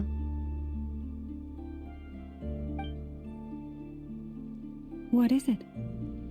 When Durin connected everyone's minds so I could access their powers, I also felt everything they felt. That's insane that Durin could do that. You know what I mean? That's insane. And since Nefer's eyes were injured, my eyes are hurting now too. That's a big downside to that. Hold on. Let me try. I only feel the pain. There's no actual damage. I just thought I should tell you. Oh, Tamzala. Again, like it's one of those things where like she deserves to be able to talk about her pain as well, you know? You're right. There's no damage. That's a relief. But I'm glad she told us, right? I'm glad she told us. But I must say, I'm surprised to hear the Kuthar share something like this with me. In the past, you never used to open up about yourself. Like, and I'm not saying this as a joke. This gives the energy of like, you know, when a kid will be like, you know, like, oh, I hurt my elbow today. You know what I mean? It's like, okay, they're opening up. They're like talking to us about this stuff, you know? Things are a little... It's awesome. different now from how they were. I'm learning to share how I truly feel with my friends. Friends! Oh my freaking god, friends. Friends. You have no idea how Amazing. glad I am to It's hear amazing. that. You can't help but break into a smile the word friends as a warm and fuzzy feeling fills your chest. One by one, your fellow teammates report to inform you that everything is under control. At Llama's insistence, you lie down, you fought on the front line against the rear, and now you need to rest. Of course. This was, I think that in terms of like a mechanic, like a battle, like, I think there's been battles that have terrified us before, right? Like, literally, as I said, at the end of Datland, we had this, like, incredible battle. Like, honestly, it was, like, you know, like, how epic this is and how incredible this is. But that's not what I'm talking about when I talk about, like, how this battle felt different. I think this is one of those times, since we were fighting a sinner, technically. Like, I think the similar feeling you could get with, like, that came close to this as well was fighting the Knave. Where in that battle, it felt like, oh, look, we are, like, uphill battle. And this battle didn't feel like an uphill battle. It felt like we are fighting to survive. Like, barely survive. And it felt like that through the whole battle. They get all that feeling, and I think that's intentional. We're fighting a sinner. And I love that when he saw the power, that Rhine-Daughter's power, he noticed it. That's so cool. That's so cool.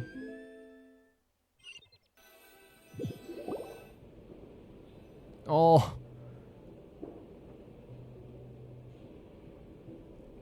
Yay! You're awake! I love that she's like the second he opened his eyes, she's like there, you know? How are you feeling? Any aches and pains? Did you sleep well? So sweet. She's always gonna be there for us. I'm doing all right, Paimon. No need to worry about me. I'm now feeling this, like, you know when you have like a very high emotional highs and your body, like, again, as I said, my body felt like it was like tingly all over, warmth around everywhere, you know what I mean? It's starting to like feel, you know when it feels like it's like calming down a bit? Now I feel this like energy of like, you know, whew, you know what I mean? Oh my god, you know? Phew. Well, that's good. Paimon's been sitting on the edge of the bed worrying about you for ages. And I wouldn't put past Paimon. Poor Paimon had to eat all by her lonesome. Oh my god, I should be very upset by that. Honestly, like, legitimately, whatever punishment you say, Paimon, I will take. Glad to hear you didn't starve. How was the food? Well, it wasn't the same without you there to share it. Oh my god, this is why you'll never, I don't care, you'll never hear me ever bad-mouthing Paimon ever. More than just appreciate how absolutely amazing she is, you know? Honestly, Paimon just can't relax when you're not your usual self. Oh. She couldn't enjoy the food and settle down to sleep. That's the thing, and like, that's what I'm talking about. Paimon cares about us so freaking much. Not only has she jumped into the front lines many times to try and protect us, even though she knows she can't, right? Like, even now, like she has that feeling that, you know, we've all felt this before, like with like a friend who, like, we're worried about someone or something, and we can't eat. And for this, it's the idea that she couldn't even like enjoy her food. Like, Paimon couldn't enjoy her food, and she couldn't even like sleep. And Paimon loves food and sleep, and she couldn't do it because we're not our usual selves, and we were like in a dangerous battle. Well, I'm back to normal now. Yeah, have some food with Paimon right now. Oh yeah, and Albedo swung by earlier. He said to tell you to head to the tavern when you woke up. Varka and the others are organizing a victory feast, and they want to celebrate with you. This is such a weird angle. What the hell is this angle? It's like floating up and down. Is there something behind us? He also dropped off some medical supplies, but you seem fit as a fiddle, so... Yeah, he's doing good. Guess you won't be needing those. Luckily, he's doing good. If you're feeling up to it, let's head over now. Wouldn't want to keep them waiting. We're having a little victory feast. We are having a victory feast. Oh no, it's this. Oh, it's the. Oh my god, it wasn't the camera. It was the head. I was like, what the? That's so funny. Yeah, like, again, once again, showcasing the game over time. I feel like they've, like, you know, it's been one of those things where, like, sometimes, like, they'll have Paimon just say it because, like, she's shown it many times what she cares about us, but have her just say it, just be like, guys, look, she cares so much. You know, Paimon hate her. She cares. She cares so freaking much. She's a good person. Oh. Oh my god, look at Dory as well, and Albedo. They did so much here as well. They did so much. Wait, can we hear this again? Oh, Traveler and Paimon. How are you doing, Yehoda? It's so good to see you too. And there's Dory. Perfect timing. We were literally just saying how there's no way we're holding this victory feast without you any longer, and we would have postponed it till tomorrow. And again, I love that again. They obviously know, and it's rightly so. They wouldn't do without us for sure. How are you feeling today? Much better. Thanks. Don't worry about me. You could say that over and over again, buddy. You could say that over and over again, but that's not going to stop people from, like, worrying about you. You know what I mean? Relieved to hear it. If that changes, just let me know. Happy to check you over at any time. Thank you so much, Albedo. And, like, look at Doran. With his arms folded, he's like, I did something huge today. Yep. We're here for you. Anything you need, just let us know. Legit, like, stepping up to the plate, Duran, right? Duran did so much here. Oh wait, where's Nefer? How are her eyes doing? Nefer's right over there. Is her eyesight I'm sure back? she'd love to catch up with you. And there's Varka in the back too as well. This is awesome, by the way. This is the perfect calm down after something absolutely insane. Where is Nefer, by the way? There's Dane, by the way. There's Nefer. Should we talk to Dane first to see if it's like, I don't think it'd be optional to talk to Dane, but like it seems to be optional to talk to other characters. So let's talk to them as well. But like, I think it genuinely is like one of those situations where like, you know, you need this. You need the kind of like, okay, let's all have some dinner. Whatever's gonna happen next, you know what I mean? At least we're gonna have like, you know, a little bit of this time together, you know what I mean? Oh, redoing the scene? Genshin. We're here! Genshin. Traveler and Paimon! Genshin. Perfect! How are you feeling today? Impact Genshin. Relieved to hear it. Yep. Genshin Empath. Where's Nefer? Genshin How are her eyes? Nefer's Impactful. right over there. I'm sure she'd love to. Genshin Impactful. I don't get that at all. That's like, again, I'm not gonna sit here and be like nitpicking something right now because again, it's you know whatever. But like, that's never happened before where they just go back into a cutscene. Usually they have something else to say. You know what I mean? That's so silly, Genshin. Come on. Okay, it seems it is optional. Recovered from the battle? Mostly recovered. Thanks. I'm touchy you ask. Come on, what do you mean? Of course I'm gonna ask. I care about my friend's well-being. And we are friends, aren't we? What do you guys say? I'll let you guys decide in the comments. Get yourself a drink. You've more than earned All these it. different poses. In fact, today, your drinks are on me. Huh? Lord Sangamabe's got you covered. For real? Wow, really? What about Paimon? Has she earned it too? Yeah, she has. Has she? Please? If Paimon hasn't earned it, then nobody gets free drinks. Well, you haven't been through quite as much as the Traveler, but... what the heck, sure. What's happening here? They're adding so many layers to Dory here. What's the catch? Hey, wow! Drinks on Dory! What a historic day. Yeah, like it's wild. Hey, keep your voice down, or everyone else is gonna want in Oh, it's a too. tab just for us. Oh, look at Paimon's face. You... Have you heard anything I've been saying recently? Doing business in Krai has been an absolute nightmare. If I'm buying for everyone, Okay, now I get what it is. I thought she was buying drinks for everybody. Okay. Paimon will speak more quietly. Jeez. That's more like it. But in fairness, buying drinks for absolutely everybody, man, that's expensive. You know what I mean? Don't you forget, Lord Sangamabe doesn't just go around buying drinks for anyone and everyone. This is one of those situations where, like, whilst I'm like, you know, usually you guys know I'm a big critiquer of, I criticize Dory quite a bit for her actions, and I don't shy away from that. I never would feel bad about that. But, I'm okay with her not buying drink. That's again, imagine like buying continuous rounds of drinks for like 10 people over and over again. You know what I mean? She could probably afford it though. You know what I mean? Actually, no, I don't feel bad. Buy drinks for everyone. She could probably afford it more than anybody. But yeah, interesting as well. Let's talk to Varka. Well, I should just talk to Dane first because I'm worried that Varka might be too close to the Nefer cutscene. I see you've recovered. Man, Dane, you did something so freaking amazing in that battle. You bet. Snooze his way to a full recovery. It's good, isn't it? I'm doing much better. Thanks for checking in on me. Glad to hear it. A healthy body is paramount. Nothing else in life is possible without it. True. So take it slow. You can't afford an injury. I know people are gonna be I hope I never sound like like me for real, but like just like to equate it to like something like it's not even the same, by the way. It's not even the same. One thing I've started to do this year with recordings is like I would record when I was sick sometimes, like last year. But nowadays, if I'm not feeling good, I will like just take a day. And like, it's so true that like, you know, like don't try to power through stuff. You know what I mean? Take your time, work it out, and you like everything will be better in the end. You know, me going like, I one time had a cold, and like, you know, literally the Traveler there getting destroyed in a battle. You know, you guys know I wouldn't be like it's like me for real, but I'm just trying to equate it to stuff. Paimon too. You really saved the day when you swooped in to open that gateway. It was amazing.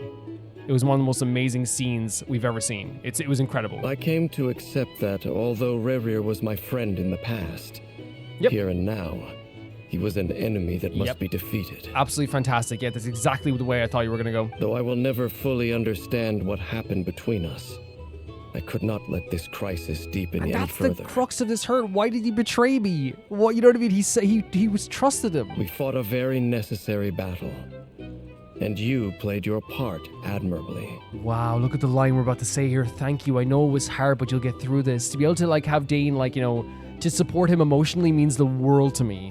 Yeah. And if you ever need to talk, just remember, we're always here.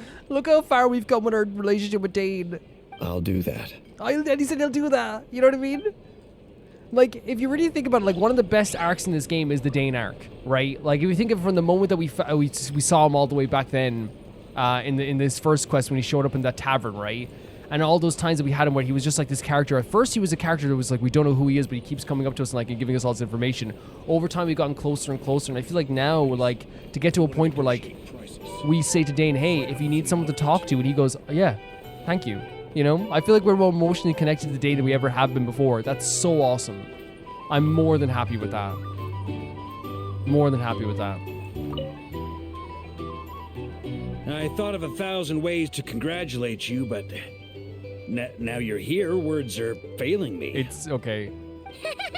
The honorary knight stuns them speechless once Oh my god, the pose! Well said. The honorary knight showed us all how it's done. The other knights tell me that Mondstadt was the first stop on your journey. All of us are truly delighted to count you as our friend. We're truly happy to have you as well. I'd like to thank you for supporting the Knights of Favonius, and also for helping us save Krai. So sweet. So don't mention a Grandmaster, you know what I mean? Like, it's like, we are Knight of Favonius, right? For sure. And again, we supported the Knights of Favonius when he wasn't there as well, you know? Nonsense. Of course I'm gonna mention it. This is more than just business. It's a relationship. And there can be no relationship without showing gratitude where it's due. This is incredible. The fact that we're talking to the Grandmaster, like, in this way, after all this time, you know what I mean? After all this, like, this journey we've been on, through everything in Genshin, and, like, starting off as an honorary Knight of Favonius. It's really awesome. And then let's talk to Nefer. Nefer, how are you doing? Oh my god, the sacrifices she made during this battle. Traveler, Paimon, are you recovering well? Much better thanks to a good rest. You're looking well too. Turns out that moon chanter has some real talent after all. My eyes were mostly recovered after just a couple days rest. I can actually open them again So now. it has been a few days. It has been a few days. That's cool. That's cool. Okay, so they're showing us like the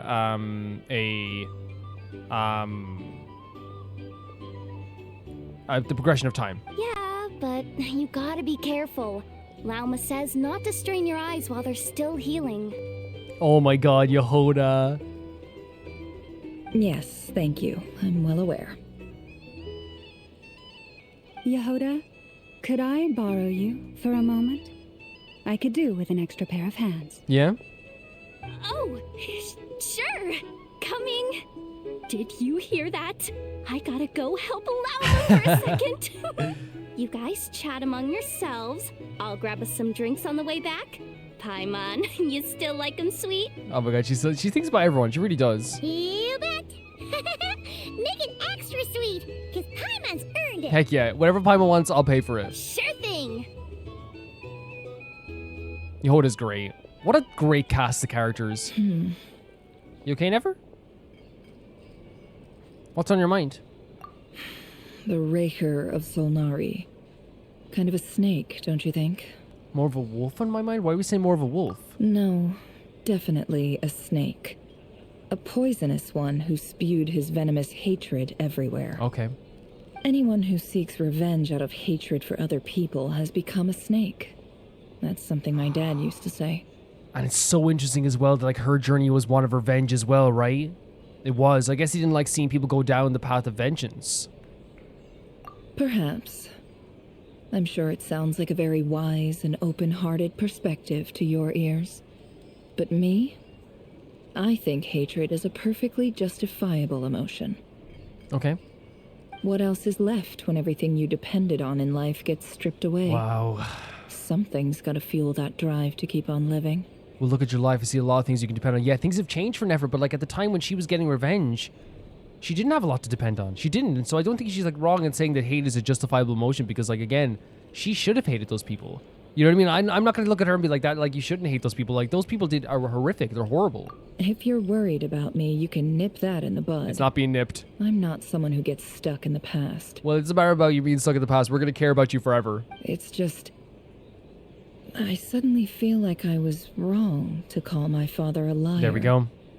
He was just a fool. That's why the academia turned their back on him. And why the other tribes ganged up on him. I think this is such a big moment for Nefer. Because this was a place of pain for her. That's why she called her father this. That's why she looked down on her father for this as well, for being too nice, for, in her eyes, lying about, like, protecting the tribe. Or even, like, lying about having full communication with the members of the academia and stuff like this as well. Like, it was all an emotional thing for her, and it was a way to channel her, how she was upset, and to explain what happened in a way that, like, you know, she could understand, especially when she was so emotional at the time as well. But I'm glad she sees it now that he was just really nice, and he's not to blame for it. The people to blame for all that situation were the bad people. Oh, Father. How much better things could have been if you were a skilled liar. Wow. She's like, if you were able to debate this and like have these conversations in a more talented way. Look at the Ibis King. Thoth is a fiendishly cunning liar. And yet, strangely, he feels more like a father to me than my real dad ever was. Interesting. He's never brought it up, but I'd bet he feels the same way. So she feels like that like Ibis has taken over that father role for her as well, and Ibis feels the same way, I guess. Why else would he give me the power to perceive the truth, while at the same time training me in the art of deception? Wanting him to learn all this stuff too, I guess, as well. Sadly, I've never heard the Ibis King's voice. What's he actually like? Well, King Deshret banished him to Aru, which is essentially a prison, and posed 3 questions to him. He promised that he'd have his freedom if he could find the answers.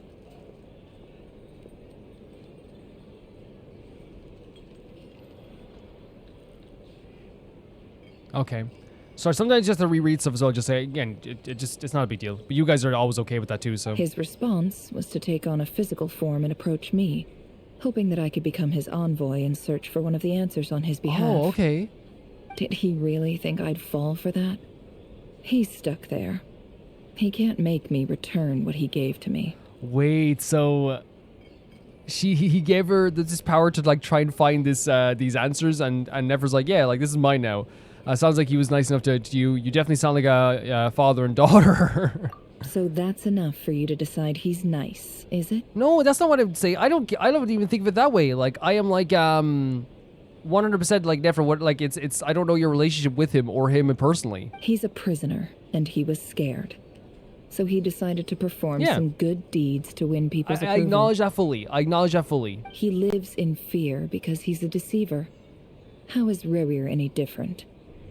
You can't work as a spy your whole life and expect a happy ending. I agree with this 110%. The path that Rerir was going down, regardless, and we said this episodes ago, we said there's no happy ending for this at all. There never was going to be a happy ending. You can't go around being, and that's not just a spy, you can't go around being a spy and slaughtering people and hiding things from people and trying to lie to yourself your whole life and expect it to turn out fine. It was never going to turn out fine no matter what was going to happen in the end. It's preposterous. Yet I can't say I don't understand it. Liars live in the darkness of their own making, but it's still human nature to want to go on living. Yeah, and I think he was a liar. He lied to himself, he lied to the people around him. They say that a liar's soul is the most worthless thing in the world. What do you think? A liar's soul is the most worthless thing in the world. This is an interesting question. Is it just because, like is she asking this because she's saying that, like, why would it be the most worthless thing? Is it they're saying that, like, it has no value in terms of like relationships or because it has like no real relationships. I'll say I agree, but like I don't disagree or agree, you know? Good. If you understand that, it means you're smart. And you see things objectively. I'm a very subjective person, I think, you know what I mean? I very much like see things like, you know, I always like go with the emotions first sometimes, you know? If you ask me, the soul of a liar really is worth nothing. Because all they care about is themselves. That's what she said. Okay, so that's her, okay, that's her perception then. Okay, so I totally can see what she, because I was thinking it's more along the lines of like, you can't have any relationship, but maybe that's the same thing here too, like it's just a different way of saying it. For example, when something good falls into my lap, I don't go sharing the news around. Stops other people trying to steal it from me. Little chuckle? I'm feeling someone over there may have overheard that. So what she was chuckling at was, when I hear good news falls in the lap, I don't go share the news around. Stops people from trying to steal it from me. Why is she chuckle at this? She's saying she doesn't gossip and then Yehoda laughed? I have a feeling some people over there may have overheard that. So be it. They have sharp ears. I can't keep anything from them. Well, they're your two closest pals. Is that what your way of saying that you've warmed up to them now? Come on. She's always cared about Yehoda and Llama. Wow. Is that what it looks like? You can't deny it. What it looks like is you're starting to see us as your friends. Well, us as well. I've always seen that she cared about Yehoda and Llama, but us as well. Well, you all know my past now. And I can't simply eliminate everyone who knows too much. So I guess I just have to put up with you. She said I can't just kill you. For the foreseeable future, at least. I can't be killing you. When you find yourself in a situation you can't control, the safest play is to keep calm and start monitoring everyone involved like a hawk. Okay. In the intelligence world, you need to have a sense of perspective and play your hand accordingly. So I do love that idea. It's like she's like I can't control this. I'd have to kill everyone. You know what I mean? So like it's like I just have to monitor everyone at this stage too. But I do love the idea that again, like I do think we have gone closer with Nefer. I think Nefer again gave the biggest sacrifice. She showed that she cared about this as well. The person who was kind of cold to start, but I always thought she cared about Llama and Yehoda. Can I say as well, when I say that I think about things emotionally sometimes too, I think one of the worst things that happens with online discourse and like discourse in general is that like sometimes people go like, you're very emotional about this. You're being too emotional, right? Because people believe that like their subjective view of the world is objective as well, right? They believe that sometimes people believe that like you know their opinion is objective because it must be. How can it not be? And they feel like they're emotionless as well. When the fact is like a lot of like our feelings come from emotions. And the reason I say like I look at things through an emotional lens sometimes too is not because it's like a lack of logic. I always think about things like you know and weigh options and morals and all this stuff too. But I think it's also important to like focus on how people feel and how things would make someone feel and how like their and the you know someone's past affects them in the future and all this stuff too. I think that's always important. I just said that because I know for a fact that like you know it's like you know there's people out there that always like are like they think being emotional is a weakness when in reality that's just them trying to hide away from the fact that they feel like they feel self-conscious of the fact that like they don't feel those same emotions that other people feel and they turn that into, well, I'm more logical, when in reality it's just like, no, it's just like, you know, you feel differently than other people, you know, that's just how it works. If you understand what's at stake, please ensure my secret is safe with you. Oh yeah? I trust you'll respect my wishes as a friend. As a friend! But don't forget, I will also be watching you. Oh, like watch a us, hawk. please. Keep an eye on us. That's so awesome. Again, hearing people call us friend, both Columbina and Nefer in the one episode. Very good. We're making more and more friends. And she said that in a way where I was like, hey, like, I trust you'll keep this. But again, it's again, beforehand, we see Nefer punish people for sharing information. We see what she's done. And she's so warmed us up to us to the point that she's like, you know about my past, you know about my secrets, don't be telling everybody about it, you know? Very, very cool stuff. Oh, wait. Now that the panic's over and we've all calmed down, Paimon suddenly remembered something. What is it? After all that build-up, our mystery ally never showed up even once. Our mystery ally? Wait, what? A noise come from indoors? Wait, there's ending the quest there? Huh? What mystery ally are we talking about? Imagining things? Wait, am I forgetting the idea of the mystery ally?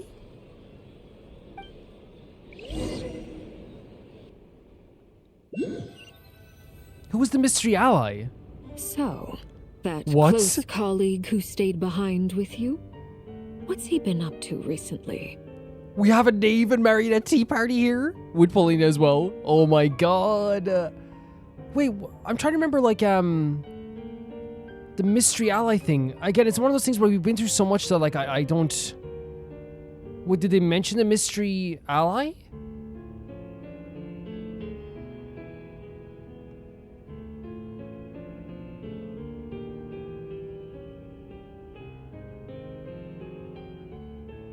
Again, sorry guys.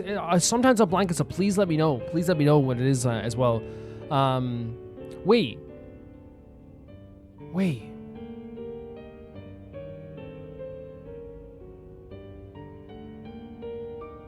Mystery.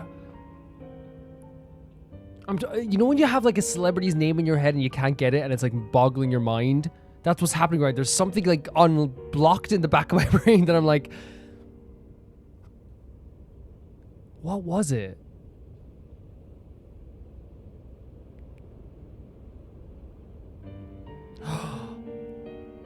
Was it the that's what I was getting. Yeah, was it the could have been the person moving around the books in the library? Remember back in the library in the previous quest, maybe it could have been them like doing all that stuff. Remember they're trying to show us the way to go? Possibly. It could be that as well. Yeah, okay, maybe that's it. Sorry, guys. You know what? Do you ever get that feeling? And I've talked about this before. You know when you're trying to think of celebrity's name and you don't have like internet on you? Like, there's like this thing of like, it feels like there's something blocked in the back of your brain and you're trying to like fish it out.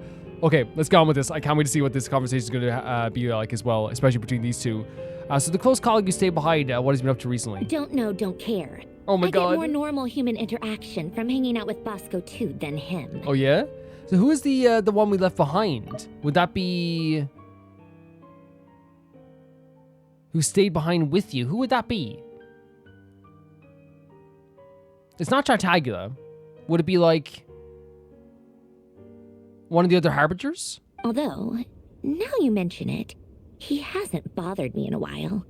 I wonder if... You wonder if? If he's disappeared without a trace, it's the biggest gift he ever gave to the world. But I somehow doubt that's what's going on. So it's someone that they legitimately do not like either, right? It's someone who these two are not a fan of. He won't lie low forever. So we'd better stay on guard. Sorry guys, I guess it's just there's so much stuff that's happening that like this is legitimately like making me blank on who like the... Because they said like the close colleague who stayed behind with you, what's he been up to recently? Who could that be? And they're talking about them as if they're like someone they don't like either. Right?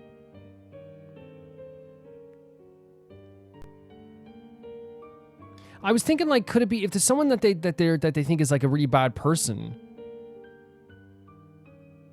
Like I'm thinking like Dory, right? Someone who like legitimately has done horrible things, who we thought would show up here. Do you think it could refer to Dory? Because he stayed behind as well, right? He stayed behind here on Krai 2 to do stuff, right? Oh my god, what the hell? That was so ominous.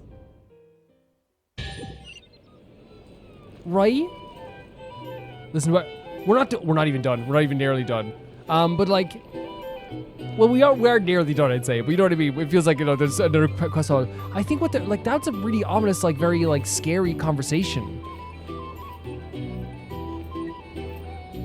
To have like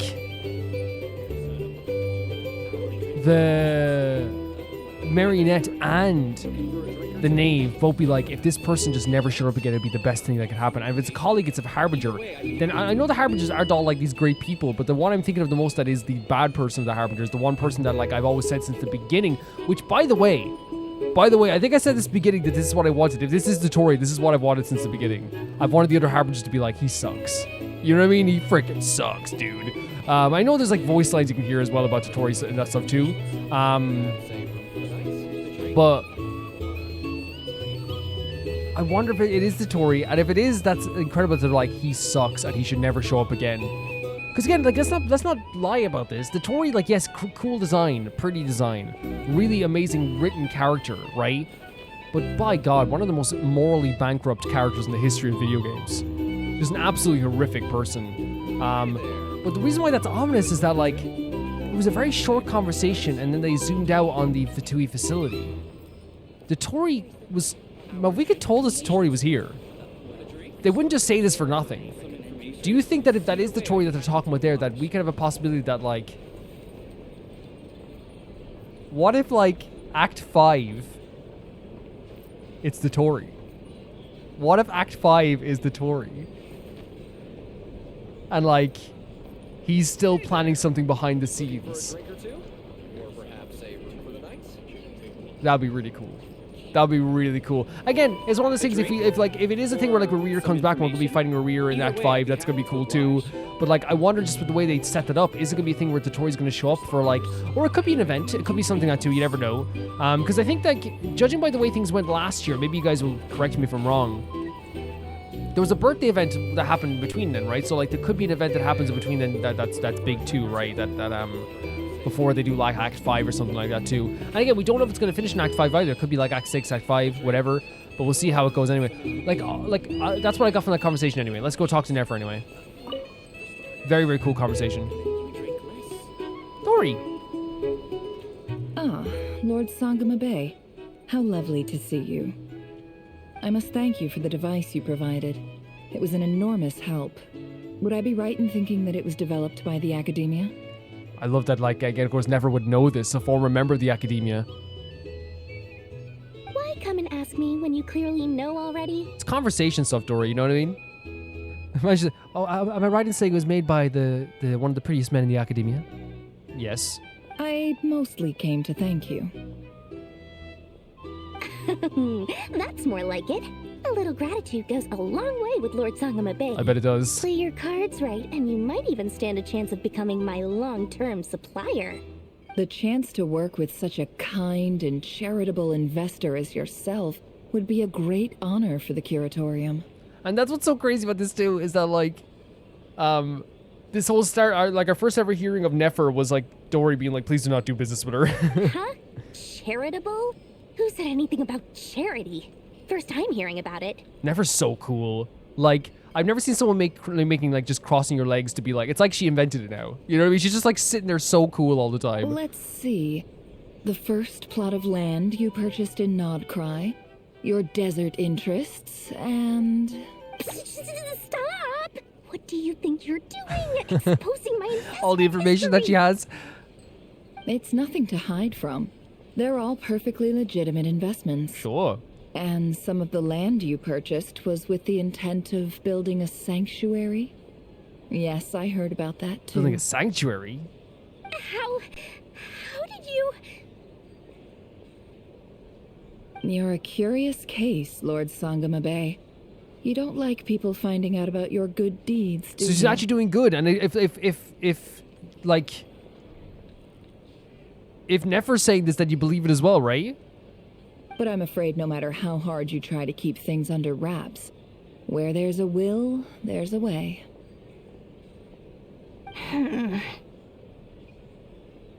You did it for Sumeru, didn't you?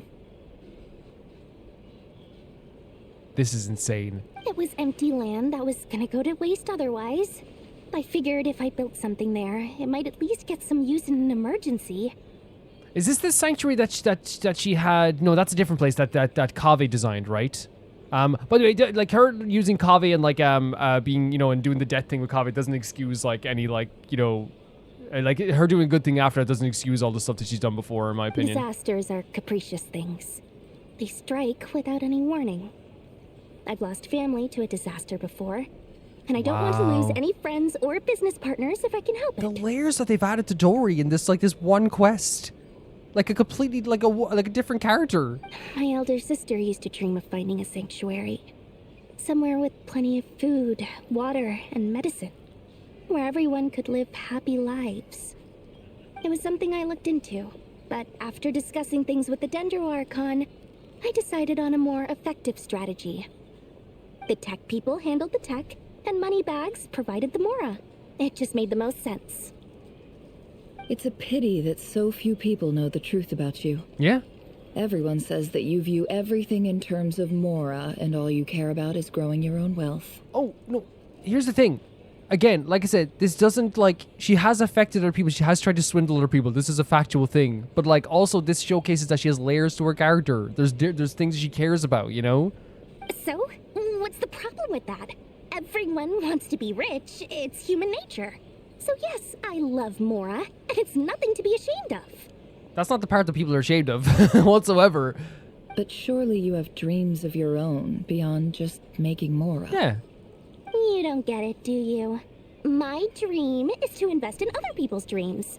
And, you know, make a nice little slice for myself along the way. Just thinking about it makes me happy. That sweet, sweet sound of Mora. Thank you. Thank you. For the device? And the pendant. And the pendant. Oh, that. I was just returning a favor. Don't worry about it. Seems like we've both been away from home for a very long time. Yeah. So long that I barely remember what my family even And looked she put like. her family have been through a disaster as well. That would be your mother, father, and sister? So are we about to learn something about, like, who Dory's family is? Yeah, though it's been years since my sister passed away. It's not like I want to forget them, obviously, but memory can be even more ruthless than the most calculating business person. Beyond a certain point, if something isn't helping you, it just gets rid of it. My sister can't help me now. Slowly but surely, her face is fading from my mind's eye. Wow.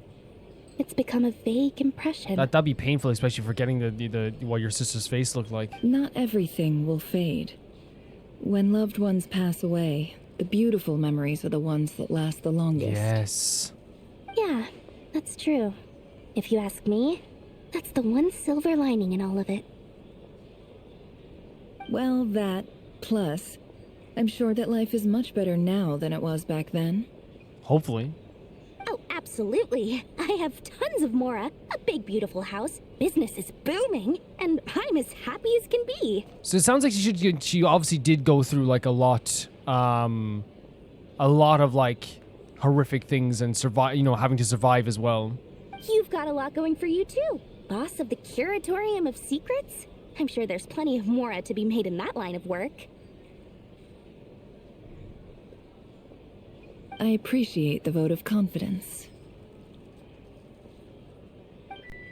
Okay, very interesting conversation as well. And like the way I look at that conversation there as well is like we saw again, it's adding layers to Dory's character. And I'm not opposed to that whatsoever. I'm not against that whatsoever. Hell yeah. Add layers to any character. And I think what they're trying to showcase there is that like whilst like she is someone who like, and again, I hope they're not trying to hide that whatsoever. I don't think they are, because that would be a critique of the highest order for me. We literally the last time we saw her, she was trying to swindle Sayu.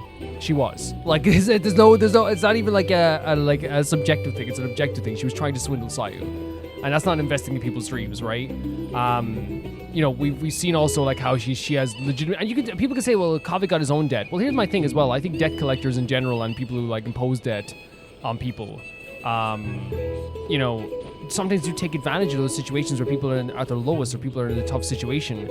And you can say, well, Calvin did Nefer, criticize Nefer for that. Well, I think we did. I think we talked about the idea of like there was a different situation of the debt as well, like and like how she was like imposing a debt. It was more of like a punishment for like something that he did bad otherwise, other than not just like, you know, loaning money or being in a tough situation. He was doing stuff bad already.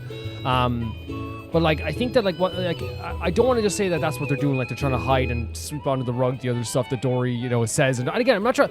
I want to make this perfectly clear as well. She's not like an evil character. We're not sitting here going like Dory's evil and she's like Revere, you know. But it's okay to criticize someone's like other parts of their personality. And again, as you said, the last time we saw her, she was trying to swindle Sayu out of money. That's what was happening.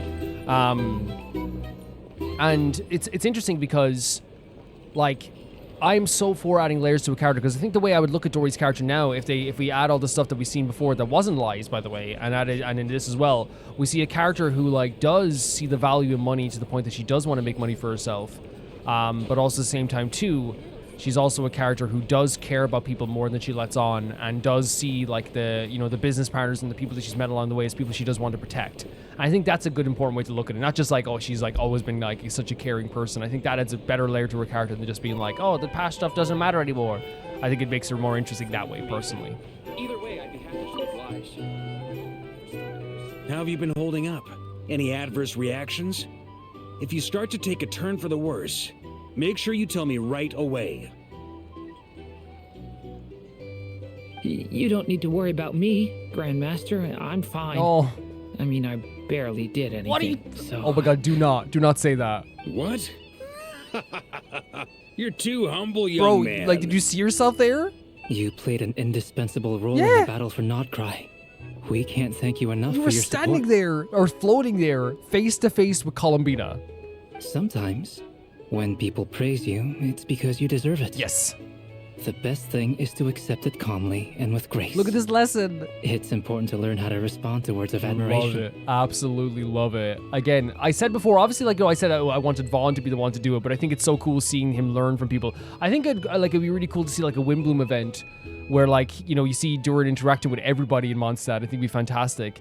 But the reason why I thought it'd be like Vaughn doing it as well is like, you know, like I wanted Vaughn to do it is because I think Vaughn, like, you know, has like a very relatability to the idea of like, you know, feeling like people hate you and feeling like you don't deserve to exist. But I think that what they're doing here with Albedo is fantastic. It's so freaking good. I love that we're getting to see this because I wanted this. I wanted at least to see him learn how to like live life as like this now.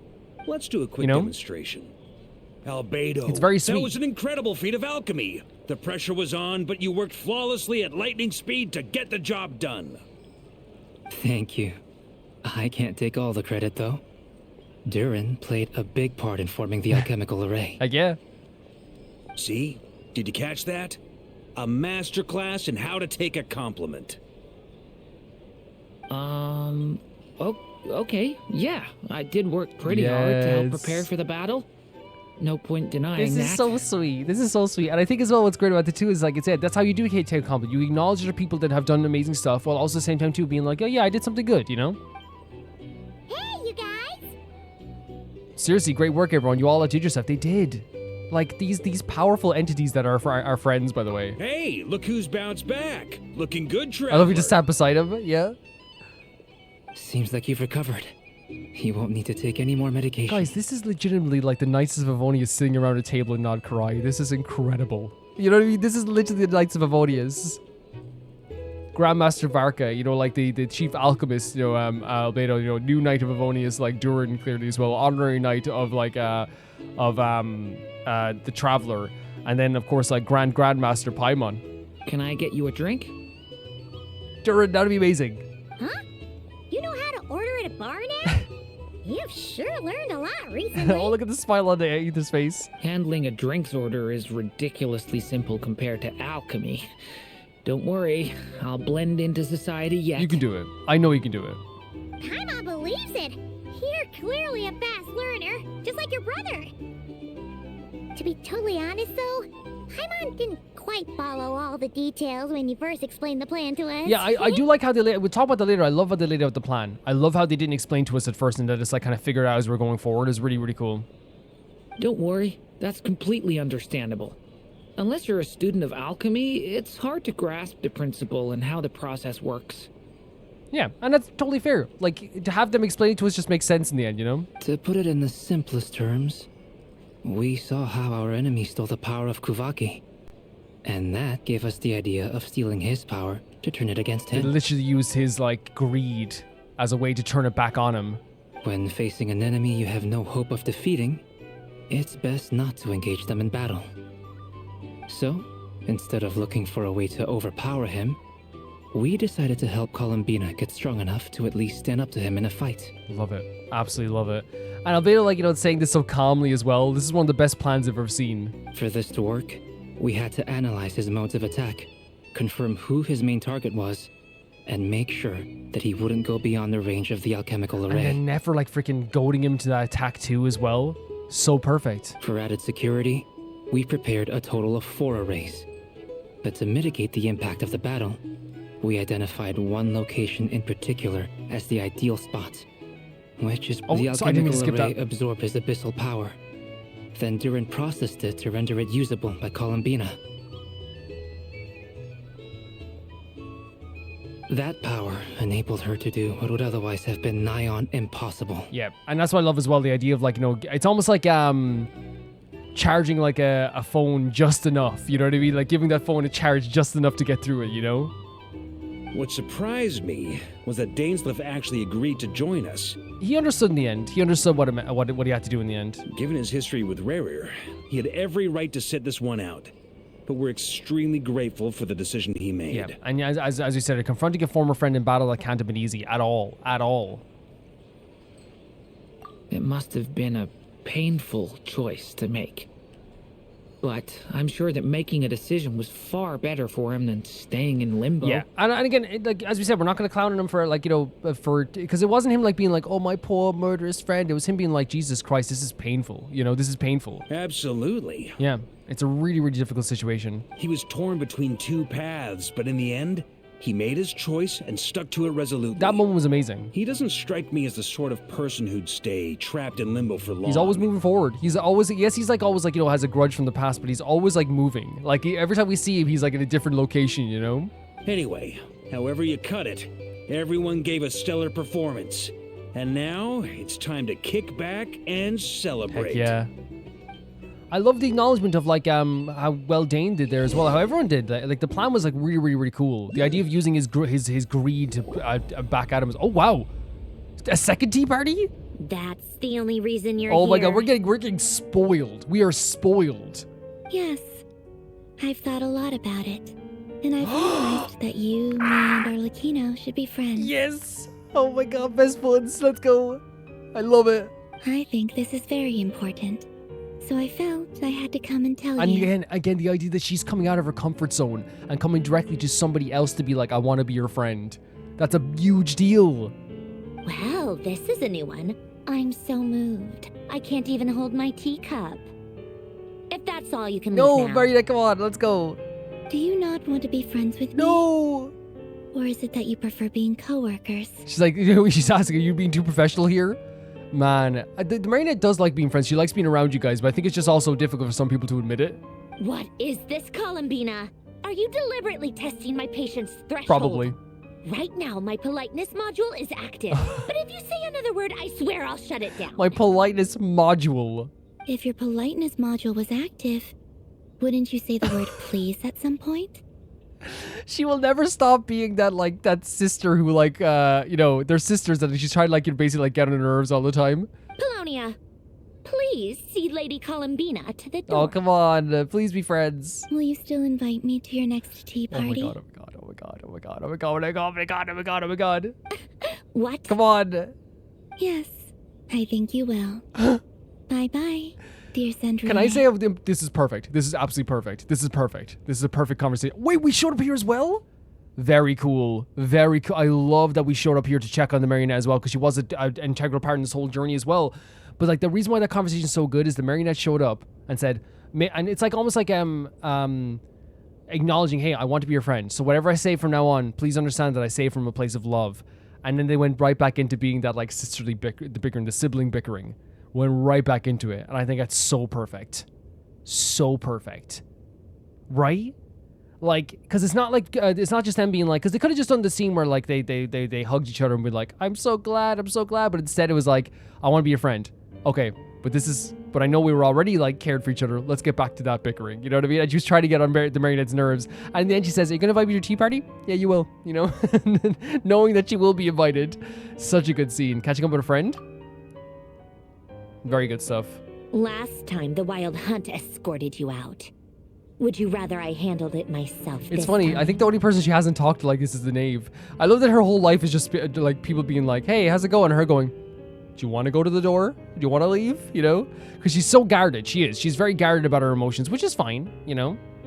We just wanted to, you know, see how you were doing now that it's all Heck over. yeah. Yeah, and I think it's so fair, right? It's such a good idea to do this. Why?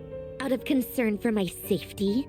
I hope you didn't seriously think that the Rahir of Silnari would be able to lay so much as a finger upon me, given how prepared I was.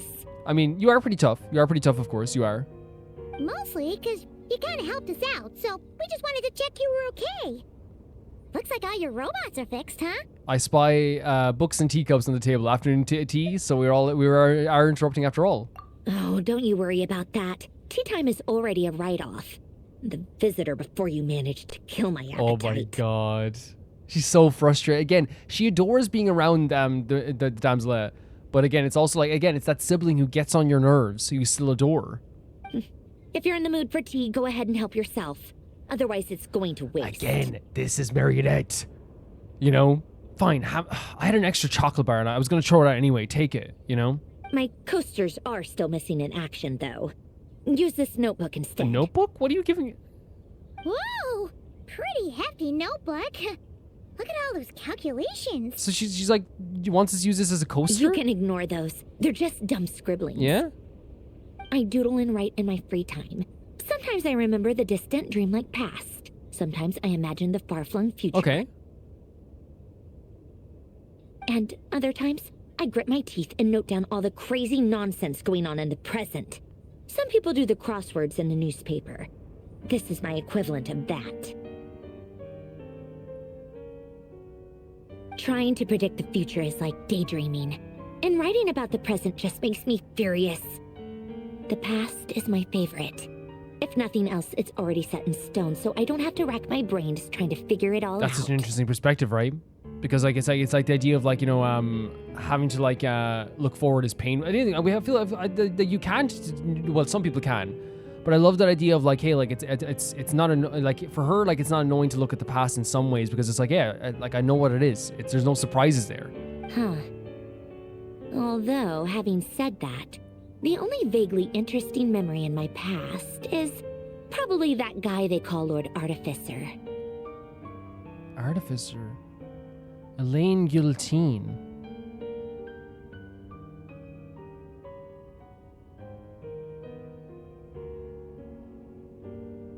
Why are you bringing this name up now? Why are we talking about Elaine right now?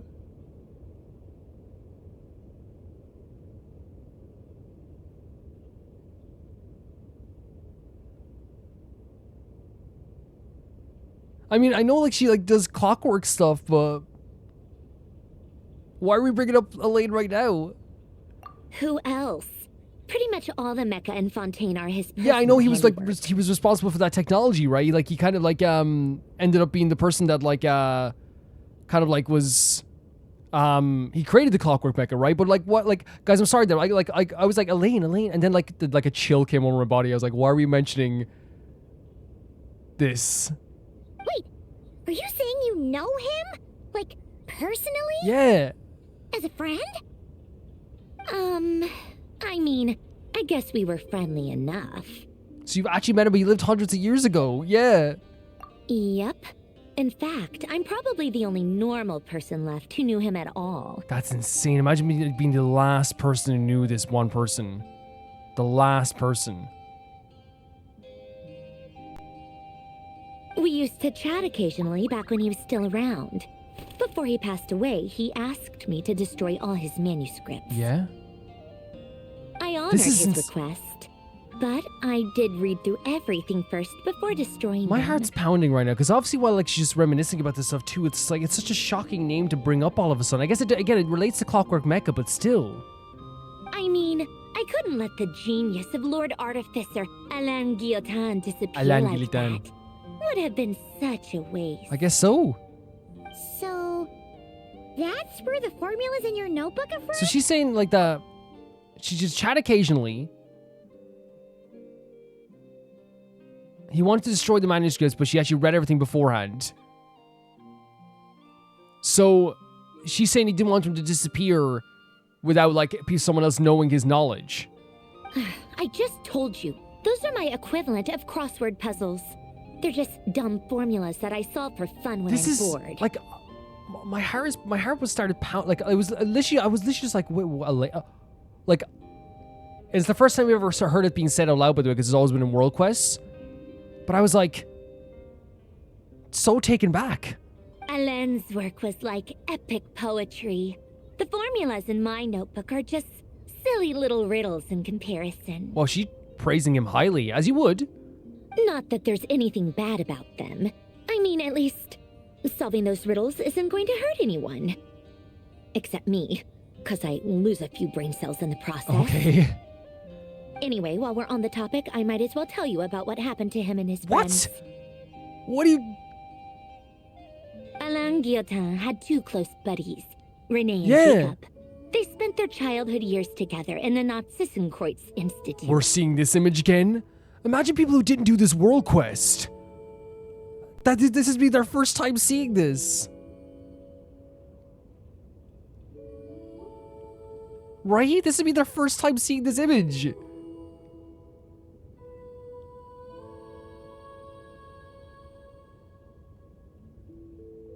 They were all quite competitive, so there was some rivalry between them. But it was a friendly rivalry. I hope I can remember maybe like the actual who's in the image here as well, because I think that it's No, this is easy. No, this is easy because like obviously Renee is purple hair. Then it's obviously the one with the tools would be Alan, and then of course on the girl is Marianne, and then of course the other one's Jacob. Yeah, easy. Yeah. Sorry, like it's just taking me back seeing this image so much as well. But that's like that's who they are. Yeah, yeah. But beneath the friendship and the rivalry ran something deeper, a sense of nostalgia for the past. Unfortunately, childhood would end, the prophecy would come true, the apocalypse would arrive, and the future would never be. Man, it's so crazy hearing all this from like another character's mouth, because this was all done through like me just reading through the text. A mad dream that would normally only capture the minds of lunatics begin to take root in their hearts. A dream of saving the world. That was like what they wanted to do. They wanted to stop this from happening. And it's so interesting because I think we did it post Act 5, so we got like a different response, right, when we did the boss battle, where we were kind of like, it's already been saved. You know what I mean? But like in their mind, it was like this thing that like, you know, hadn't happened yet or was still going to happen. I think you get different dialogue if you do it in different order as well. And if Renee and Alain had been people of lesser wits, that dream would probably have ended up as something for them to joke about in their older years. But alas, they were some of the sharpest minds around. They nurtured that dream with the full power of their intellect, and it grew into something that ate away at their souls. And we saw like what happened to all of them. Like it was one of the most tragic stories for everyone. Even like again, I think like, you know, even when Marianne, it was like, that wasn't like this like amazing thing. But like if we can just read through all this fully again, it's the Renee and Jacob spent their childhood years together in the institute. They were all quite competitive. There was some rivalry between them, but it was a friendly rivalry. Between the friendship, there was rivalry, different sense of nostalgia of the past. And then they would try to like stop the prophecy from happening and try to stop the apocalypse. But they said here the apocalypse would arrive and the future would never be here as well. They said that too.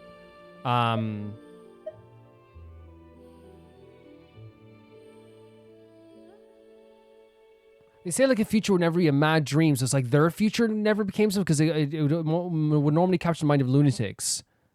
So that's what like kind of ate away at them as well. The first of them to fall under its spell was Renee. Yeah. Against Alain's wishes, he persisted in experimenting on a mutual friend of theirs to try and save their life. Alain did not approve and parted ways with Renee. My God, man, the fact that I can't even believe we've been doing this. It's complicated. Alain wanted to believe that Renee only did what he did for the sake of their friendship. But when he told me about what happened, I could tell he still had some suspicions about Renee's motives. They're not ending the story here, right? Like, Krai's not ending here, because this feels like they're setting up like a whole new like arc. Perhaps the seed that would grow into a nightmare had already sprouted in Renee's mind. Even then. And with this image as well, like the fact that they're showing Renee like this as well. The next time they met, Renee's soul had been completely engulfed by the dream of salvation. His futile attempt to change the tide of fate only resulted in a wave that swallowed up the world, even before the apocalypse came. It's like, yeah, even before the actual apocalypse came as well, like showing this image was so beautiful, isn't it? And although that wave died down eventually, I hear that it just recently came back with a vengeance. Wait, what the hell are we bringing all this up for? We're talking about the idea of like what happened in Fontaine as well. That wave like that nearly killed everyone. As I understand, Renee wanted to live out his dream of salvation. Yeah, the boss battle. But I'm I'm told that the attempted resurgence finally died out for good. Yeah, oh At my long god. last, Renee awoke from his deluded dream. Though, of course, by then it was far too late. This is so... I'm sorry, but I'm just so gobsmacked that we're doing this right now. What do you think of Renee? Do you admire his transcendent genius? No. His view that any price was worth paying to achieve the lofty goal of saving the world? I think that it's one of those things that I've talked about this to death, and you go back to those videos with them when we did this quest as well, and I think my opinion was at the time, and it probably still is the same thing as well, that like these experiments and all this stuff that they were doing shouldn't have happened ever. And yes, there is like a noble idea of like trying to save the world, but that doesn't exchange with like the... You know, they say there's a fine line between genius and like insanity, and even genius and evil sometimes too. Like, but I think it's one of those things where like my opinion was it doesn't excuse all the horrible stuff that happened in the Ordo whatsoever. But there is like, and again, I understand there is like a feeling of like there was like, oh, I'm trying to save the world, I'm trying to do this as well. But I think even at one point as well, they kind of realized that this wouldn't even save the world. You know? Or do you despise him? Dismiss him as an evil madman who wrought havoc on the lives of everyone around him as he pursued his delusional dream. I'm closer to this, but like I don't think I ever called him like an evil madman. You know, I'm closer to this, but I don't think I ever called him that. Same difference, really. Just a matter of perspective. Yeah, I never admired the people of the Ordo. I never did. I thought there were some amazing characters, but I like the Ordo scared me. It scared me. Really? I can't tell whether that's because you disapprove of his deeds or because he failed. This is interesting. Or maybe you have some other reason. Because there's people, I think if you go back to the comments, maybe I'm wrong, maybe I'm misremembering, there was people as well back then who like literally said like, hey, like, if he had succeeded in saving everybody, it might have been a different situation. People felt that way as well. Renee no longer exists in this world. And the dream he started went on to be realized by someone else. And that was us saving everything in Fontaine as well, right? What about you? What's your take on Renee? And I think the dream also was like for, there was a dream as well for the one, I think at the end we decided, well, the one who like won in the end, who had the biggest influence on the world was Elaine, right? Because they got to see their Clockwork Mecha is still around today. That's what we felt back then too. I'd have to go back and watch that video again because it was a while ago. It's over a year ago since we played that. I think we played that back like last December maybe even, right? I think it was like last December when we played it. I don't like fanatics who give up their whole lives for their ideology. Nor do I like fools who let their delusions take control. Fair enough. Maybe I could understand if Renee had just been an ordinary person. But he had a sage-like intellect. And still managed to get himself lost in the labyrinth of his own desires. Yeah. I think it was what Marionette's saying here as well. It's like he had all this intelligence and all this stuff that he could use at his disposal, but it still turned out to be kind of like, you know, it still was a detriment to him, and he wasn't able to like, I guess like, you know, stop himself from getting lost like this too. It's very clear that Marionette like doesn't have the same like high opinion that she has of Renee, which makes sense as you would have with Elaine, because Elaine like again has influence in the world all over, you know. Anyway, that's enough about Renee. Now, moving on to Alain. It's Gilde, okay. the So, Lord Artificer. I'm totally glad to acknowledge this, but was the point of this conversation to showcase like, well, to maybe remind us of stuff that happened back then and like them trying to save the world, them going, you know, their own madness, like, you know, taking over them, the stuff that happened with Renee and the boss and him trying to kill us in that sense too, and like the flood coming over and then eventually like us realizing the dream of the flood, the prophecy coming true. But we actually stopped it from happening along with all the other characters as well. Is it trying to showcase like that, like just trying to remind us of what happened with Renee? Is that what they're trying to do here? Because that would mean that it's going to be important later again, right? That means it's going to be important again. Because you see here as I was like, where did we pick up from last time? The first of all, it was they were the sharpest minds around. They nurtured that dream with their full power of intellect, and it grew into something that ate away their souls. So, like this dream of trying to save people and to prevent the prophecy from happening, like all their experiments they did and all the crazy stuff they were doing, like ate away at their souls. First of all, was Renee, and it's a tragic story. It's the Ordo story is so tragic. It was Renee. He went against his wishes and experimented on friends, which again was horrible. He was, in the end, people were suspicious of Renee. And this was a nightmare in Renee's mind. Renee had been engulfed by this dream of salvation. it resulted in a wave that swallowed up everything beforehand, even before the actual prophecy came about. It came back with a vengeance, but we stopped that. And Renee wanted to live out his dream with salvation once more, but we again stopped that as well. We stopped the resurgence, and it was too late for him to, I guess, because again, we did see, if I remember correctly, we did see like kind of like a vision of them as kids, and it was like a very beautiful moment, but like it's not the same thing. They weren't going to be able to live on as well. And then she asked us, do we admire them? And I wonder if that's a question of morality as well, where it's like, how do you see as like this person? Do you see him as someone who is a genius? Do you see him as someone who is like, super intelligent and just like, but had too much of a lofty goal? Or do you see him as like a delusional person? So it's like someone with a lofty goal or someone who's delusional. And then we're going to talk about Alain Gallatin. He managed to put a stop to the first storm whipped up by Renee. But after that, Alain lost his friends and family. To his credit, I suppose, the loss of his family and friends was purely a tragic accident. It's not like Alain sacrificed them for his cause or anything. Yeah.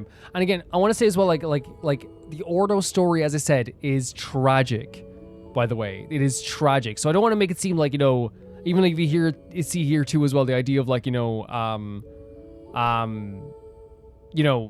that everyone was completely morally justified or anything like this as well. I just mean that like Alain's, the stuff that he did was like 100% more beneficial to the world than any other member of the Ordo.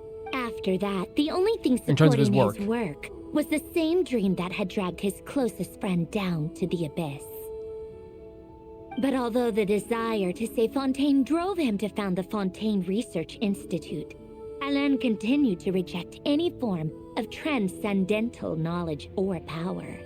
He was suspicious and fearful of it, having seen the way it had affected his closest friend. Of course, like since Renee was like an example of what could happen to them. I think that formulas and machines derived solely from human intellect were the only thing that gave him a sense of spiritual comfort.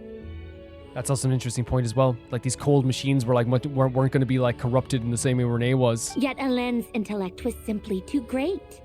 It barely left him space to breathe in his lifetime. Once he realized that the end of his life was approaching, he finally accepted the truth.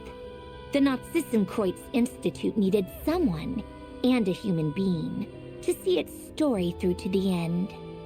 So once he reached the end of his life, he finally accepted the truth. So he believed that like a human being needed to see the story to the end. How did she pronounce the this as well? Because I've been pronouncing it as Narcissus Cruise this whole time. Once he realized that the end of his life was approaching, he finally accepted the truth.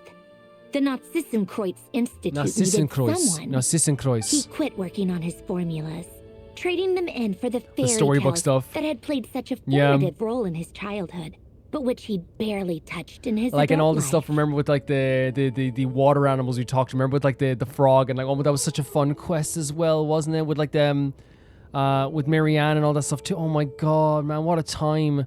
Such an amazing quest. He told me that the director of the Nazissenkreuz Institute used to read those fairy tales to the children as bedtime stories. Apparently, they worked wonders at sending kids off to sleep.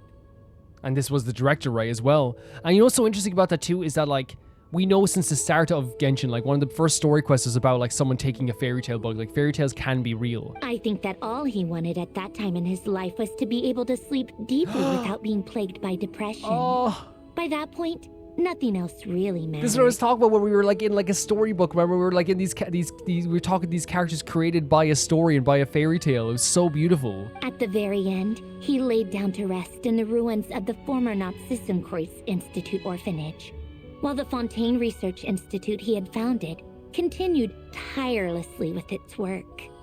Such a beautiful place. It's one of the prettiest locations in Genshin, easily. Many years after that, tensions over competing dreams would once again cause a rift, this time between members of the Fontaine Research Institute.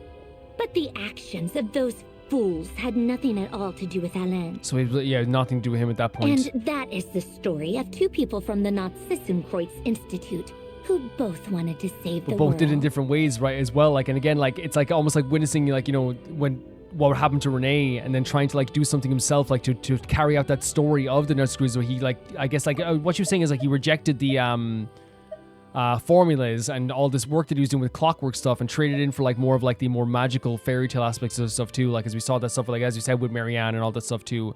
And what was it? Wasn't the quest called Anne of something as well? It was, right?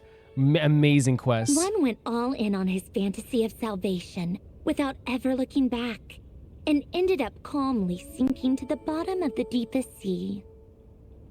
The other sought desperately to burn bright in his life, even though he wasn't sure where he was going. She's doing this from like two sides of herself as well, like the two sides of her face. So again, we're gonna read over again. The one went all in his fantasy without ever looking back, and I'm sinking to the bottom. Do you see? That's Renee.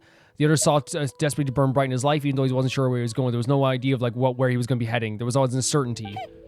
I do sometimes wonder, why is it that people like them have such grand hopes of saving the world? Even the grandest tree starts as a tiny seed. So perhaps, for each of them, their mission to save the world began with a very simple desire: to save themselves. Self-preservation can be too, right? By the way, like, there's gonna be some stuff missing, so if you want to, like, fill in some gaps here of, like, maybe why she's saying this as well, you can totally do that too.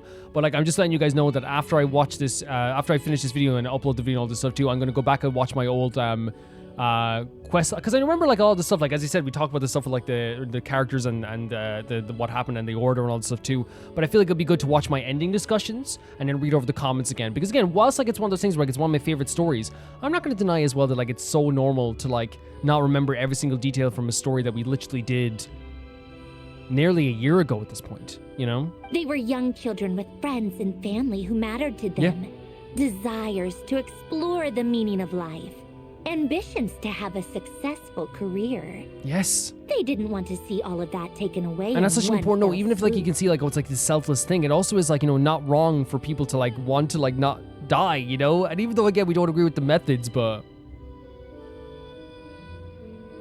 it's still, you know, interesting to point out. Or maybe they just wanted to find something to anchor themselves within the chaos, to stop them getting quietly swept away by the storms of life. She's, like, so getting into this as well, by the way. This is going to come back up again then, right? This is it. This is going to come back up again. But instead, the search for their own salvation took them down the rocky road laid out by fate. Such a crazy boss battle as well. And I think that's, like, such a good way to put it as well. Like, the search for their own salvation and the search to save the world led them down this horrible path. That's what happened. Do you think the desire to save oneself is enough of a justification to try and save the world?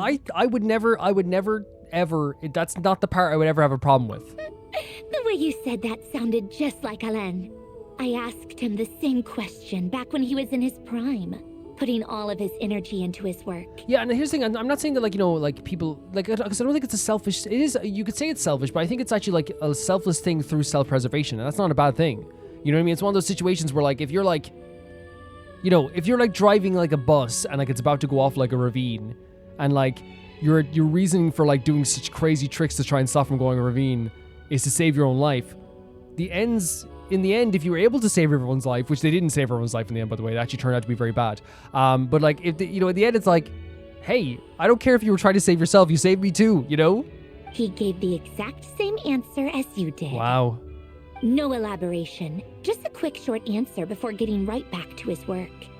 He was always that way. A very dedicated character, right? All right, tea time's over. Wait, you can't just, wait, why are you telling all this now? Why this now? I owe Arlecchino a favor for telling me these stories. I'll have to bring a whole sack of gifts the next time I visit the House of the Hearth. Well, she's told you these stories? Oh, I guess about the finer details behind everything? I'm gonna go tinker with Polonia now. You guys can do whatever you want, as long as it doesn't involve interrupting me. No problem. And I think that's what she's saying as well, though. I think it makes sense that the Knave would be one to tell her these stories, because the Knave, like, lived through the second flooding, right? Polonia, exit hibernation mode. Begin diagnostics.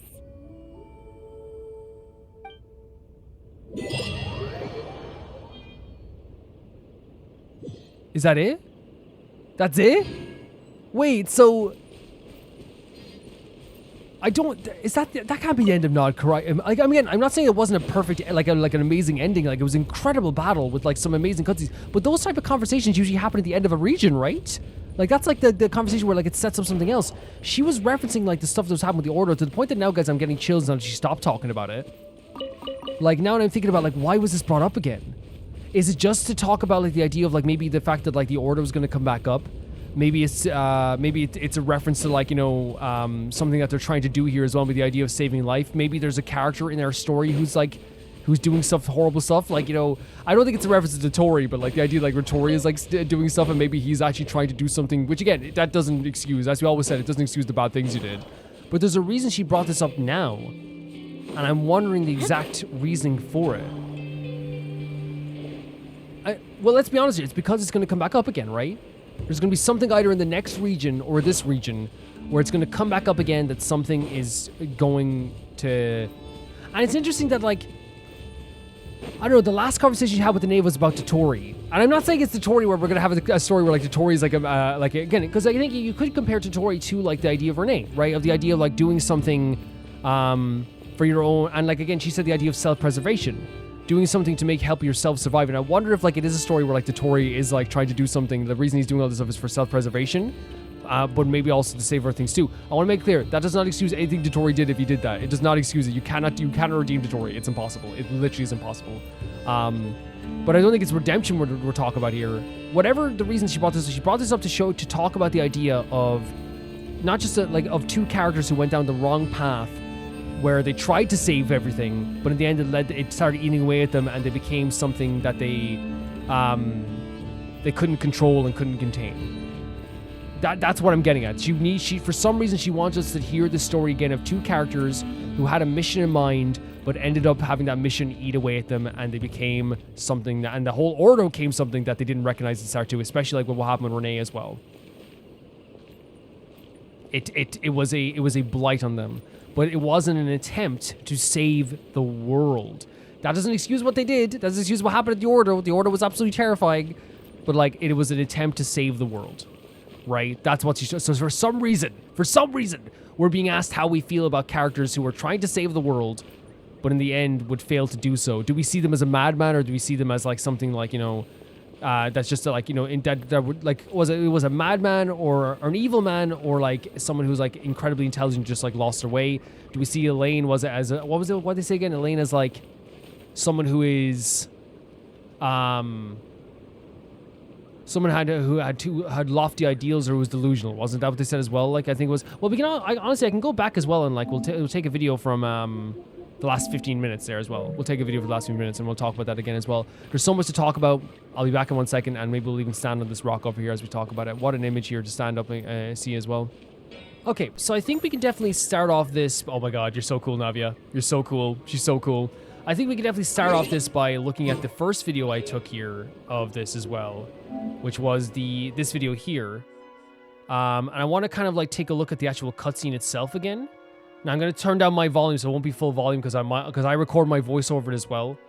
The reason I do that, by the way, is because like when I was playing Elden Ring, it was really fun to have the voiceover on, because when you defeated like a tough boss and like you share that video with a friend, and it's like you can hear you going, "Ah!" and I always like having it on for like video clips like that. It's kind of fun, you know what I mean?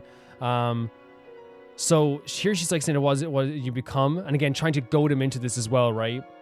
Let's see what becomes of you. This is an incredible moment as well, an absolutely incredible scene. Like, what just incredible, and this here as well, this stuff, like, I love that he notices, he's like, oh my god, Rhine-daughter, you know what I mean? Imagine seeing this and, like, get the blast from the past you get from this, of being like, what, Rhine-daughter? And look at the way he's been stopped here as well. What's happening? You see his eyes when he saw that? That's actually, so we lied. There's two times he actually had that look of shock on his face, when he saw Rhine-daughter's powers.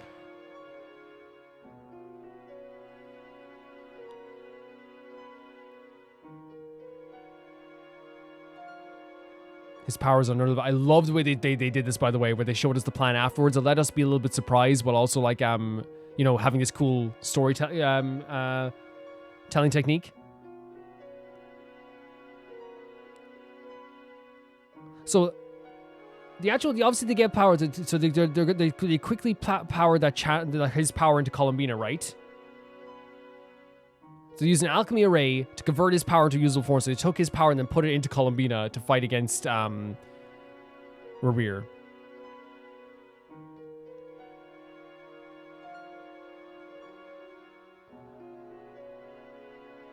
If I release enough in abyssal energy in a confined space, it'll create a potential difference, allowing us to extract a huge amount of elemental energy. This is such a cool scene. The way they mix like the 2D animation with this too is so great. They gave access to everyone's abilities as well and their field of view, so you could see everything as well. That's so sick. So she could see everything. So she literally combined everyone's feelings and powers, and she could see everything in that moment. So incredible. And look the way he says it, student of gold right under. It stopped him in his tracks.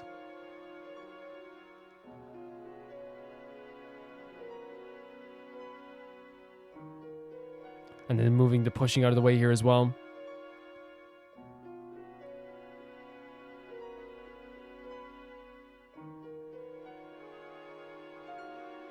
Such an amazing scene. Like, look at this again. His aggression is second to none when it comes to like what he's able to do here and what he likes to do here.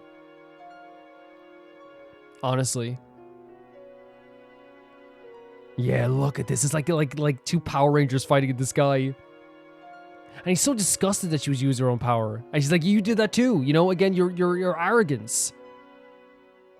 And it's the same arrogance he felt when he was lying to himself about what happened with those kids, you know? It's like, oh, you use your power against me. It's like, dude, you're doing it too. You use the power of this world against everybody. And this thing here, look at Columbina. Amazing. Absolutely incredible. I might turn my voice off for now, maybe when I'm doing Let's Plays, just because I feel like it's one of those situations where, like, maybe we can watch the cutscenes in full volume as well. I just don't want to hear me go like, oh! This is such an amazing scene. One of the best scenes in all of Genshin, this one thing. And even now he's arrogant. You don't have the power to do this. Right? You don't have the power to do this at all. And then this. I don't. But someone else does. Look at this. The eyes widen. Oh my god. Look who it is. The fear and the look at the like shame and fear. Seeing Dane rear. Didn't even look rear. Incredible stuff. What the hell? We won. And then the smile on her face as well. Look how much Dory did here as well. Yeah, so the reason I want to show that cutscene again is just it's so incredible, and I wanted to get like, see even stuff that maybe I missed as well, like about like the stuff with the using everyone else's powers. But what's so beautiful about that last scene with everyone like coming down together and like working together is like that scene right there showcased like this a divided rear fighting against a united front, and like they totally like used all of his anger and all of his greed, all of his like his own pain against him. And while some people might see that as like kind of like a very immoral thing, as like the idea of like, oh, we like not immoral, but like it's like, oh, it's really horrible to use. So, but again, he deserves it at this stage. Like again, what else could you do? Like they used his like power that he was like trying to steal from other people to throw right back at him. And again, his own delusions once again made him feel like insulted. He was insulted that they would do this. You dare use my power, dude? You've been siphoning power from this place for forever, and you're upset that someone's siphoning your power. It's just it's the same thing with the stuff with the way his feelings on his girlfriend. Like it's like oh my god, I've been killing all these people. Wow, they're gonna kill my girlfriend. That's horrible. It's like again he still has those delusions, and it's hard for him to get out of that space of those delusions, right? And again, it makes him an interesting character. He's really well written, but that's what's difficult for him as well. This whole episode for me was one of the most incredible things we ever got to go through. We obviously started with everyone kind of rallying together and having that like kind of like great those great moments with each other, and it ended up with like kind of like this like really beautiful like build up to what was happening, a terrifying but amazing build up to what was happening in this battle, what was going to happen in this battle. And it was terrifying in a sense of like this bubbling feeling in my stomach, but it also felt like that night before the war, right, that you see in a movie. You had characters talking to each other, characters saying that they were ready to do something, they're ready to fight. We got to see what happened in the Frost Moon Scion place as well, where it really felt like there was like a I think a feeling of like you have to be safe, so you're gonna have to go somewhere else. You have to go somewhere else. And here's the thing: Varka is like he was involved in this too. Like they used his view as well, but right? But like of course, like it makes sense that he wouldn't be one of the ones directly in the field, because again, he's not a dissenter.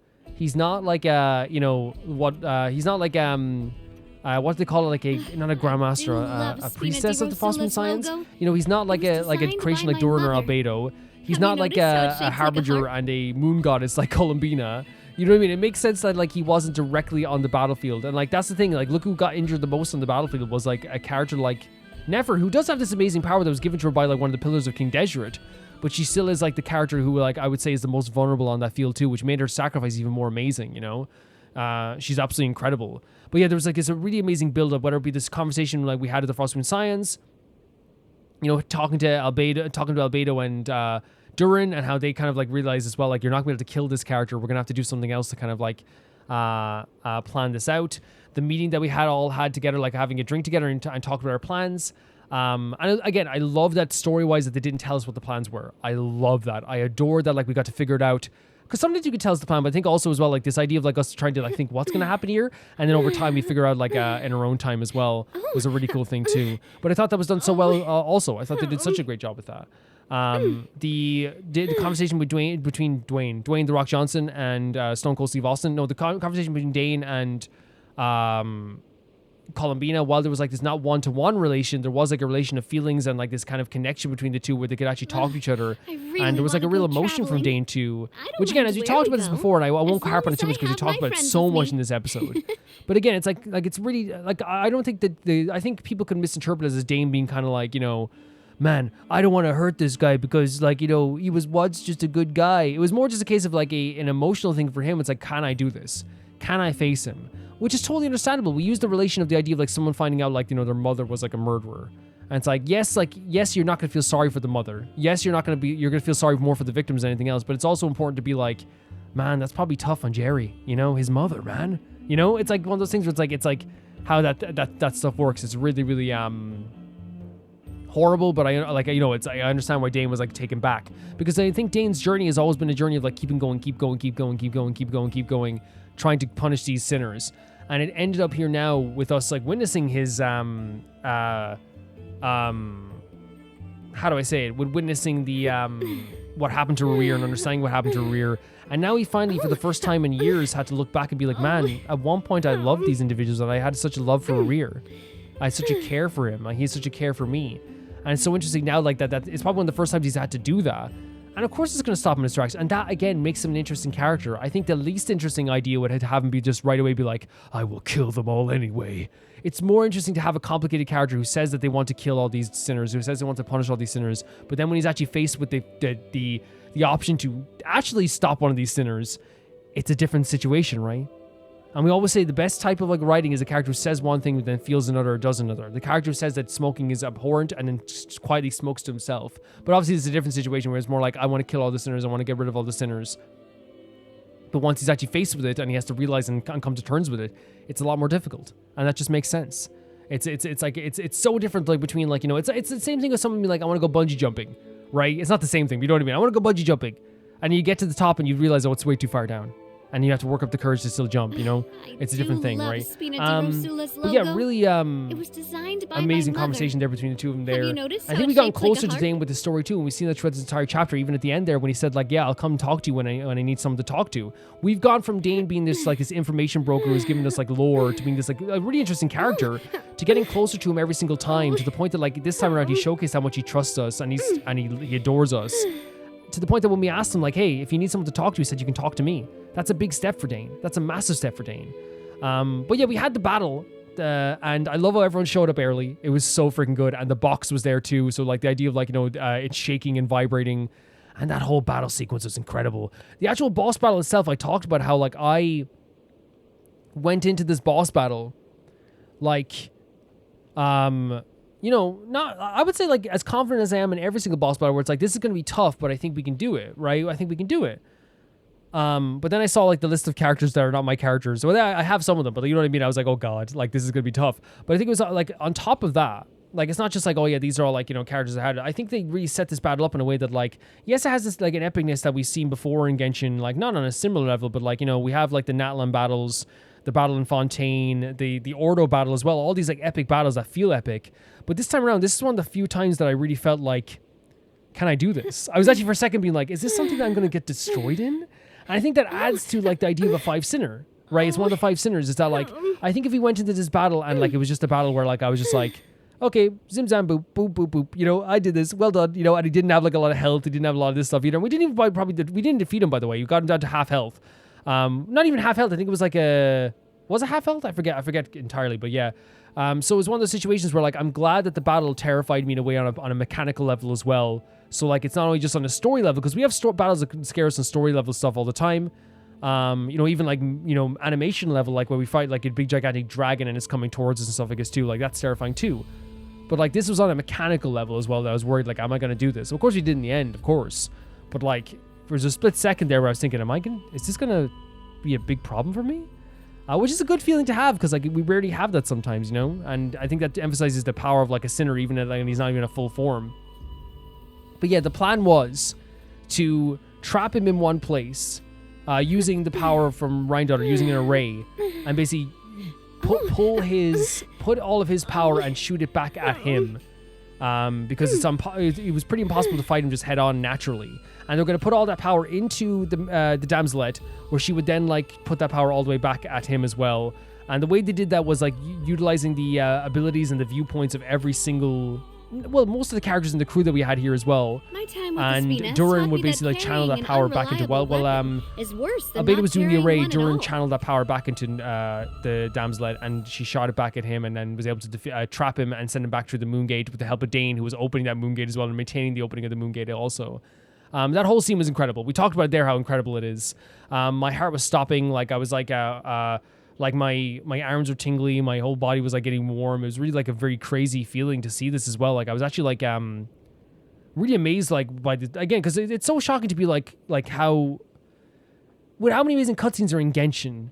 The fact that I'm still like being like, oh, is this the best one? Is this the best one? And it happens every time. It's like, is this the best one? We finished Natlan. Is this the best cutscene ever made? It's like all this time we have this like feeling of like, is this the best one? Is this the best one? Is this the best one? Because they keep outdoing themselves with so many amazing things. And this one was just so incredible, so insane, to the point that, you know how amazing they did a job they did this as well?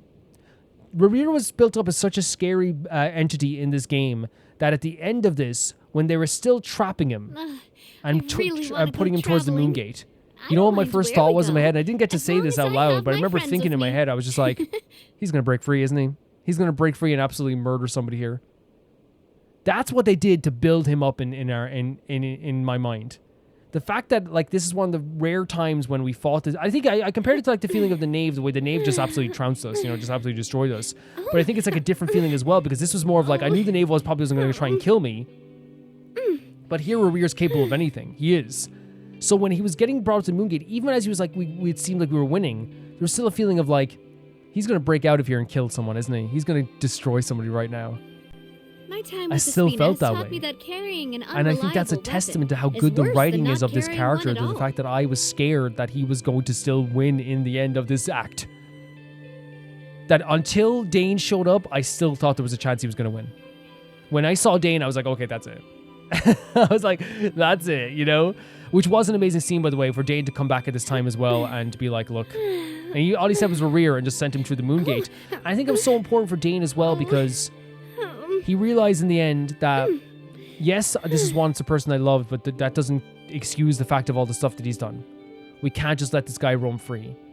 And I think it's, again, such a great writing for Dane to be this emotional character who, like, thinks about, like, the past and the few good times he's had. He mentioned that, like, when he thinks into the past, all he can remember is, like, either him fighting or him, like, basically on the ground being betrayed. He can't remember much happy times, but he remembered, like, that Rhaenyra was a good person at one point, before maybe all the intelligence, quote-unquote, intelligence work. And even said in this episode, he's like, man, I didn't know my friends at all. I didn't know them at all. Is that truly friendship? So he had to come to terms with all this, and in that moment, he had one of the most amazing scenes in the history of this game. Incredible, him sending him through the Moongate. And all the characters working together, everyone having their, like, own part as well. And, like, even, like, this stuff with, like, Nefer losing her eyesight. I was so worried about that, because not just because, like, it's, like, she works so hard. It's just, like, it's such a very violating feeling for something. Again, if he did that, I don't know if he did that or if that was a side effect, but regardless, it's like, oh my god, poor Nefer, that even that stuff could happen to her there in that moment. But it was incredible. The whole cutscene was incredible, and then Nefer went away smiling as well, but she got healed in the end also. And I love that Columbina then came up to us and said, hey, my eyes hurt. That one moment is such a huge thing for her to be able to tell us this, because before she would have just like suffered alone. But she came up and was like, hey, my eyes hurt. That one line is like, hey guys, my friends, my pals, just to let you know, I have a bit of like a pain today. It's equivalent to your friend being like, oh man, my leg's been hurting lately, you know? And while that doesn't seem like a lot, it's like, oh, they're like confiding in you even for a small moment to be like, you know, hey, what do you think about that? And then you go like, oh dude, have you tried this, you know? And it is like that connection. Like, you know, you don't just go to random people that you're not your friends and be like, here's my back is sore, you know. Maybe some people do, but you know what I mean? I feel like it is a really beautiful moment as well for the Damselette and Dane I think Damsel and Dane truly relate to each other in the way that they finally realize realize that they have friends here. They have people that care about them. This isn't just, and I love that for Dane, by the way, for someone who like kind of realized, oh, maybe they weren't my friends all the way back then, back in Conria. I really want to go To have traveling. friends now and to have people that care about him and people to talk to. He doesn't have to suffer alone. The same with the Damselette. She realized all this time as well that like the Fatui members were actually cared about her. That these people loved her and they actually do want her to be happy. And she just couldn't see that because, again, once you're in the fog, it's hard to see outside the fog. Once you leave the fog, you kind of think about the times that happened in the fog, you know? I love that idea that the both of them kind of realized at the similar times that they have people that care about them, friends that love them, and they can go to them at any time if they need anything. And that's why I think the relation between those two characters is so perfect in that sense, too. We had like a lot of conversations afterwards, really fun conversations in the bar and like really like nice conversations. We learned that Dory like is actually like building sanctuaries and actually trying to help people, but of course like, you know, she's like trying to hide that as well because she wants to stay a good business person. I think there's also a thing as well where we talked to Nefer, and Nefer kind of like talked in the way she was saying to us as well. She's like has this feeling of like I deal in information. I don't want people knowing my secrets. But instead of being like, I can kill you guys, it's like, there's this trust now between us. She's calling us friends as well. I have a trust that you guys will not tell my secret. And that's such a beautiful moment too. I have a trust that you guys won't be the one to reveal my secrets. It's not that I'm going to kill you. It's not that I'm going to punish you like she did before for people revealing her information. She's like, I just trust you guys. Such a great moment. And then of course the moment between like Varka and all the nice phonies sitting around the table, you know, there was like all the nice phonies were sitting around Varka having a conversation, learning, you know, Durin learning how to take a compliment. Albedo tried to teach him how to take a compliment. You know, the praising of the traveler and all this camaraderie they have amongst each other, and the idea of like buying a drink for each other, and Durin like going out to buy a drink for everyone as well. It's a really beautiful moment. And it makes me really proud to be a Knight of Favonius. It makes me really proud to think back on Mondstadt and all this stuff as well. I think that's what the intention was. Is like, look at hey, like, you know, the Paul Rudd meme, like, who thought we would end up here? Not me. And that's what it felt like in that scene. After all this, though, we went and this was like the most like shocking scenes to me. We went and talked. We saw a scene between the knave and the marionette, and in that scene, they talked about a colleague who he's not been around for a while, and they don't know where he's been, and they said the best thing that could happen to him is that he would be lost, that he stays lost. As I have my friends with and I'm wondering which colleague would they have despised the most. And I know there are other like people in the Fatui that aren't perfect people, or the Harbingers that aren't perfect people, but I genuinely think it could be Dory. I think they are setting up for something with Dory going forward, because Malvika didn't mention Dory for no reason, right? Not at all. Like, and they didn't mention Dory, the idea of a colleague here for no reason. I think they're trying to set up maybe something with Dory, where maybe if there is an Act 5, I don't know what's going to happen with that. If there is an Act 5, it would be Dory that shows up and like kind of like is the one who's I guess the one who's like the kind of antagonist, I guess, for this thing. Because I think when Marir, there's a possibility that when Marir was sent through the Moon Gate, maybe there's a possibility that he's going to show up like 2 regions from now again. Like he might not even show up next region. We don't know. He could show up like next act. Or it could be next region. It could be the region after that. We don't know. Because again, I genuinely think it's one of those situations where like logo. There's a reason the game had us only getting down to half health, right? Because it's not definitive. When the game wants us to defeat an enemy and like defeat a boss and have them and put them behind us so they can like either grow themselves or we grow after that as well. Usually we get their health bar down fully. Mechanically, it relates to the kind of the emotional and spiritual aspects of it too, and I think that's what's happening here. Is that there is like, you know, the as I said, the mechanical aspects seeping into like the emotional aspects, I guess. But yeah, I think you're talking about Dory and something to do with Dory, maybe setting it up too. And then we also had the scene between the Damselette and the Marionette, where the Damselette and the Marionette kind of like showcased their friendship once again. And like, I love the way the Damselette is teasing her again, calling her a friend. And I think it's this Damselette's approach to kind of be like, look, I was wrong about certain aspects. I needed to leave to really find out who I was, but now I want to be invited to the tea party again. You're going to invite me. And the Marionette did say no. She did not say no to that, because in her own way, that was a way for her to kind of be like, because I think the Damselette knew that the Marionette was going to be like, oh, please come to the tea party. So instead of like, you know, it's taking the option away from her so she can have her happiness while also like keeping up that front that she has, that she doesn't care about people, you know. I think it was a really beautiful scene between the two of them as well. And then the marionette brings all this stuff about like the Ordo again with like Renee and Jacob and Marianne, and I shouldn't mention Marianne, but like, and like all these characters like and Alain Guillotine, like absolutely like out of nowhere, it felt like. But I guess it makes sense as well because she is into the idea of clockwork stuff, and Elaine was like the person who like set up all the clockwork time with the Spina has taught me that mecha, and his influence can be seen for years and years. But I'm wondering, well, again, I'm not going to go through the whole scene again because we talked about it at length there, I feel like as well, but and I feel like it's only going to make my brain more sore, I think. But it was an amazing moment when that moment popped up. It was like, what the hell is happening? But I wonder if the reason that she's bringing this up is because there's going to be a story that relates to this in the future, or there's going to be something similar to these characters as well that relates to in the future. Because I don't think Genshin would bring up a story for no reason. It felt like they were trying to recap the story for the people that hadn't played the actual World Quest, which is, believe it or not, a lot of people. Let's not lie. Like, a lot of people skip World Quest, a lot of people skip Story Quest even, a lot of people skip Hang of It. And that's not a problem, by the way. I'm not saying that you have to play these games. But like I think it's like Genshin's kind of like realizing as well, like it's like, hey, like we're gonna have to recap some of this stuff. So they did like a recap of the story because this is gonna come up again at one point. Because the point that she was trying to get at as well, she not only just recapped a lot of the story, like the gist of the story as well between those characters. She also kind of like was referencing the idea of people losing their way, people like aiming to save people, and you know maybe selfishly at first, but ending up like losing their path along the way, which made it so that like, you know, they kind of like their own dreams and visions ate away at themselves after over time and ended up with having them down the wrong path of faith. But in the early doses of what they wanted to do, they definitely like had a more what's the word I'm looking for? More of a honorable way of looking at this. Even if it was like self-preservation, it would help other people too, because I think it's actually like still helping people if you're doing self-preservation as well. But it was a really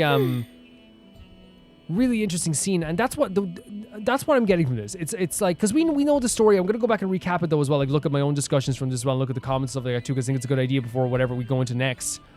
It could be an event, it could be anything, but she mentioned that she knew him, she knew Elaine, she would talk to him, which makes sense because she like is like a clockwork herself, right? And Paulina is a clockwork mecha as well. And she admires him greatly. She doesn't have the same admiration for Renee, but she talked about both of them like in a sense of like two characters that like aimed for their dreams but ended down the wrong path, and in the end it ate away at everyone. And that, I think that's probably like a good way to describe the Ordo. The Ordo is a facility that like was aiming to do like to for one singular goal that ended up eating away at everyone at the same time too. There's a lot of other details that go into that also, because we know there's horrible stuff happening to the Ordo. We can't deny it, guys. It was one of the most like some of the, we talked about in the last Ordo episode where like it was a horrible time. Like a lot of crazy stuff happened and you can't deny it. But it's interesting that they brought it back up here again. I think that's why they brought it back up. I think they brought it back up to set up something for the future, to recap stuff, or maybe there's going to be a character similar. I was kind of going a bit crazy there, I think. I think I was wrong totally when I was thinking back now, the whole Dory thing being like, maybe Dory is actually like doing something where he like is trying to save the world actually, you know? And he just went down the wrong path, you know, and that's their way of redeeming him. But you can't redeem Dory. They're not going to do that. I don't think they'll do that. Watch this now. They tried to do it, and it's like, oh, wow. But yeah, very like interesting thing to bring up there in the end too. Overall, this act I think is going to go down as one of the greatest acts of all time. I think for me, it is the longest act I've ever played, because now that I'm at a 3-hour recording, I think if you could say 2 hours and a half for this part without the conversation in the end, I would say that it's taken me personally. This isn't the length of the act, by the way. It's taken Calvin personally, I would say, like 10 hours to get through this, which is long. That's never happened before for any act in Genshin. And even with my yapping, it's never happened before. So, like, I do think this is the longest act in the history of Genshin Impact, I would say. The longest act for sure. And it was incredible. Like, we got to learn a lot about, like, Rerir and his past. We saw the horrors that he inflicted on people, his journey towards getting tainted by the Abyss and becoming what he became. The attempts to, you know, save Tholundus, and you know, as you said, the children he killed. Tholundus tried to, like, you know, trying to avoid dealing with directly, and you know, basically, like, you know, saying that, you know, it doesn't matter to her as much as she thought it would. But I still think it was, like, you know, playing on her mind as well. But she was willing to kind of like brush it a little bit to the side as well, because she felt like her secret was similar, which her secret was not similar. The idea of like the eradication of the Crimson Moon dynasty. Then we saw the stuff with Nephra, which again, the idea of revenge, the idea of coming back for revenge. The idea of, how she impacted revenge onto all these tribes who killed her people. But in the end, she kind of thankfully, I think is a beautiful thing that she realized that her father wasn't to blame for all that situation. He was a good person. He was to blame all the time for whenever something bad happens. It's one of those situations it's easy to blame in her head. Because again, she was looking for answers. She was looking for a reason it's easier in your mind to be like, oh, the reason my dad died was because he's weak. I'm not going to be weak ever again. And I think she brought that with her through her whole life. But I think the answer actually is, what you have to say is instead is, the reason my dad died is because there's horrible people in this world who do horrible things. And I know that simplifies it. People can say that maybe simplifies it. It's the truth. That's the reason her dad died, is because there's horrible people who do horrible things who do not care about other people. And it's a sad thing to think about, but that is the truth. Because if it wasn't water, they would have found reasons to kill other people as well. I really want to go and I'm just going to say it. I'm going to say it outright. I don't mind where with them we being go. gone, with those two As tribes long as gone, I yes, have there's going to my be more friends tribes that with are going to do worse things. And it's not about being desert tribes, by the way. There's good people in the desert, of course there are. It's the people we've met in the desert have been incredible, But it is one of those situations where the world is better off without them. Now I feel I think the world is way better off without them. And I'm glad they never realized in the end, hey, my dad wasn't a bad person. He was just very nice, and he was a bit of a fool, And I think the fool aspect is was more endearing as well. And it's great that she can come to terms with that all at the same time too, because I feel he made this kind of sacrifice as well, but that ended up getting people killed. Whereas her is kind of the opposite, where she made a sacrifice and it kind of ended up saving everybody at the end as well. She was incredible, that self-sacrifice. I'm never going to forget something like that, what she did there. It was absolutely incredible. I feel I've talked for so long, by the way, about all the stuff that happened here. I think my opinion, just to give my opinion on this whole story, I think it was incredible what they did here with this whole act as well. Incredible what they did with Maria's story. Incredible what they did with the build-up and how dark. And I say incredible because even though it was dark, it was really well done. The action sequences, the stories that we got to unfold over time, the introduction of new characters, all the stuff. The Act 3 and Act 4 stint was incredible. It was really incredible. So overall, I found it to be amazing. In terms of writing, as I said, whether it be in terms, as I said, of character stories, of their journeys that they went on, the arcs they went on, My time with the Spina has taught me that the story of the carrying Damsel and how unreliable far she's come as well, the weapons story is of Dana, how worse far than not carrying one he's at come, the story of Rerir and seeing his past, as you said, the story of Nefer and her coming to terms and stuff as well. All these different stories, Llama and the Damsel becoming friends and kind of realizing that they don't need to have this transactional relationship, us becoming closer to characters as well. There's so much of that there, but also in terms of the actual direction of the story as well. I think that this act is one of the best ever. The stuff with the way they revealed the plan after we were mid-plan is such a movie-esque thing to do. It's amazing, so well shot, so well directed. The fight scenes themselves are always so incredible. The sequences and the way they doled them out, with Dane showing up at the end, was one of my favorite scenes I've ever seen in my life. So overall, I think this was absolutely incredible. I think it was amazing. Predictions of the future, Dory. That's my prediction for the future, yeah. Guys, thank you so much for watching this episode. Thank you so much for supporting me, and thank you so much for being amazing, as always. I want to say thank you so much to my patrons at the highest tier and my YouTube members at the highest tier. You are incredible. You are amazing. Thank you so much for this as well. I'm going to say first my patrons. Thank you to Typhar2, Jamie Bull, Janet the Banana, The Ghosting Azuma, Delicious Felix, Yule, Radish and Usta, Links Marky, Assassin, True Peanut Butter, Peter Shelson, Leon, High Kasparian, Jared Beanham at the highest tier on my YouTube, Roar Giver 7, Blasco, and Lucinagi. And I'll see you all so soon. Bye bye.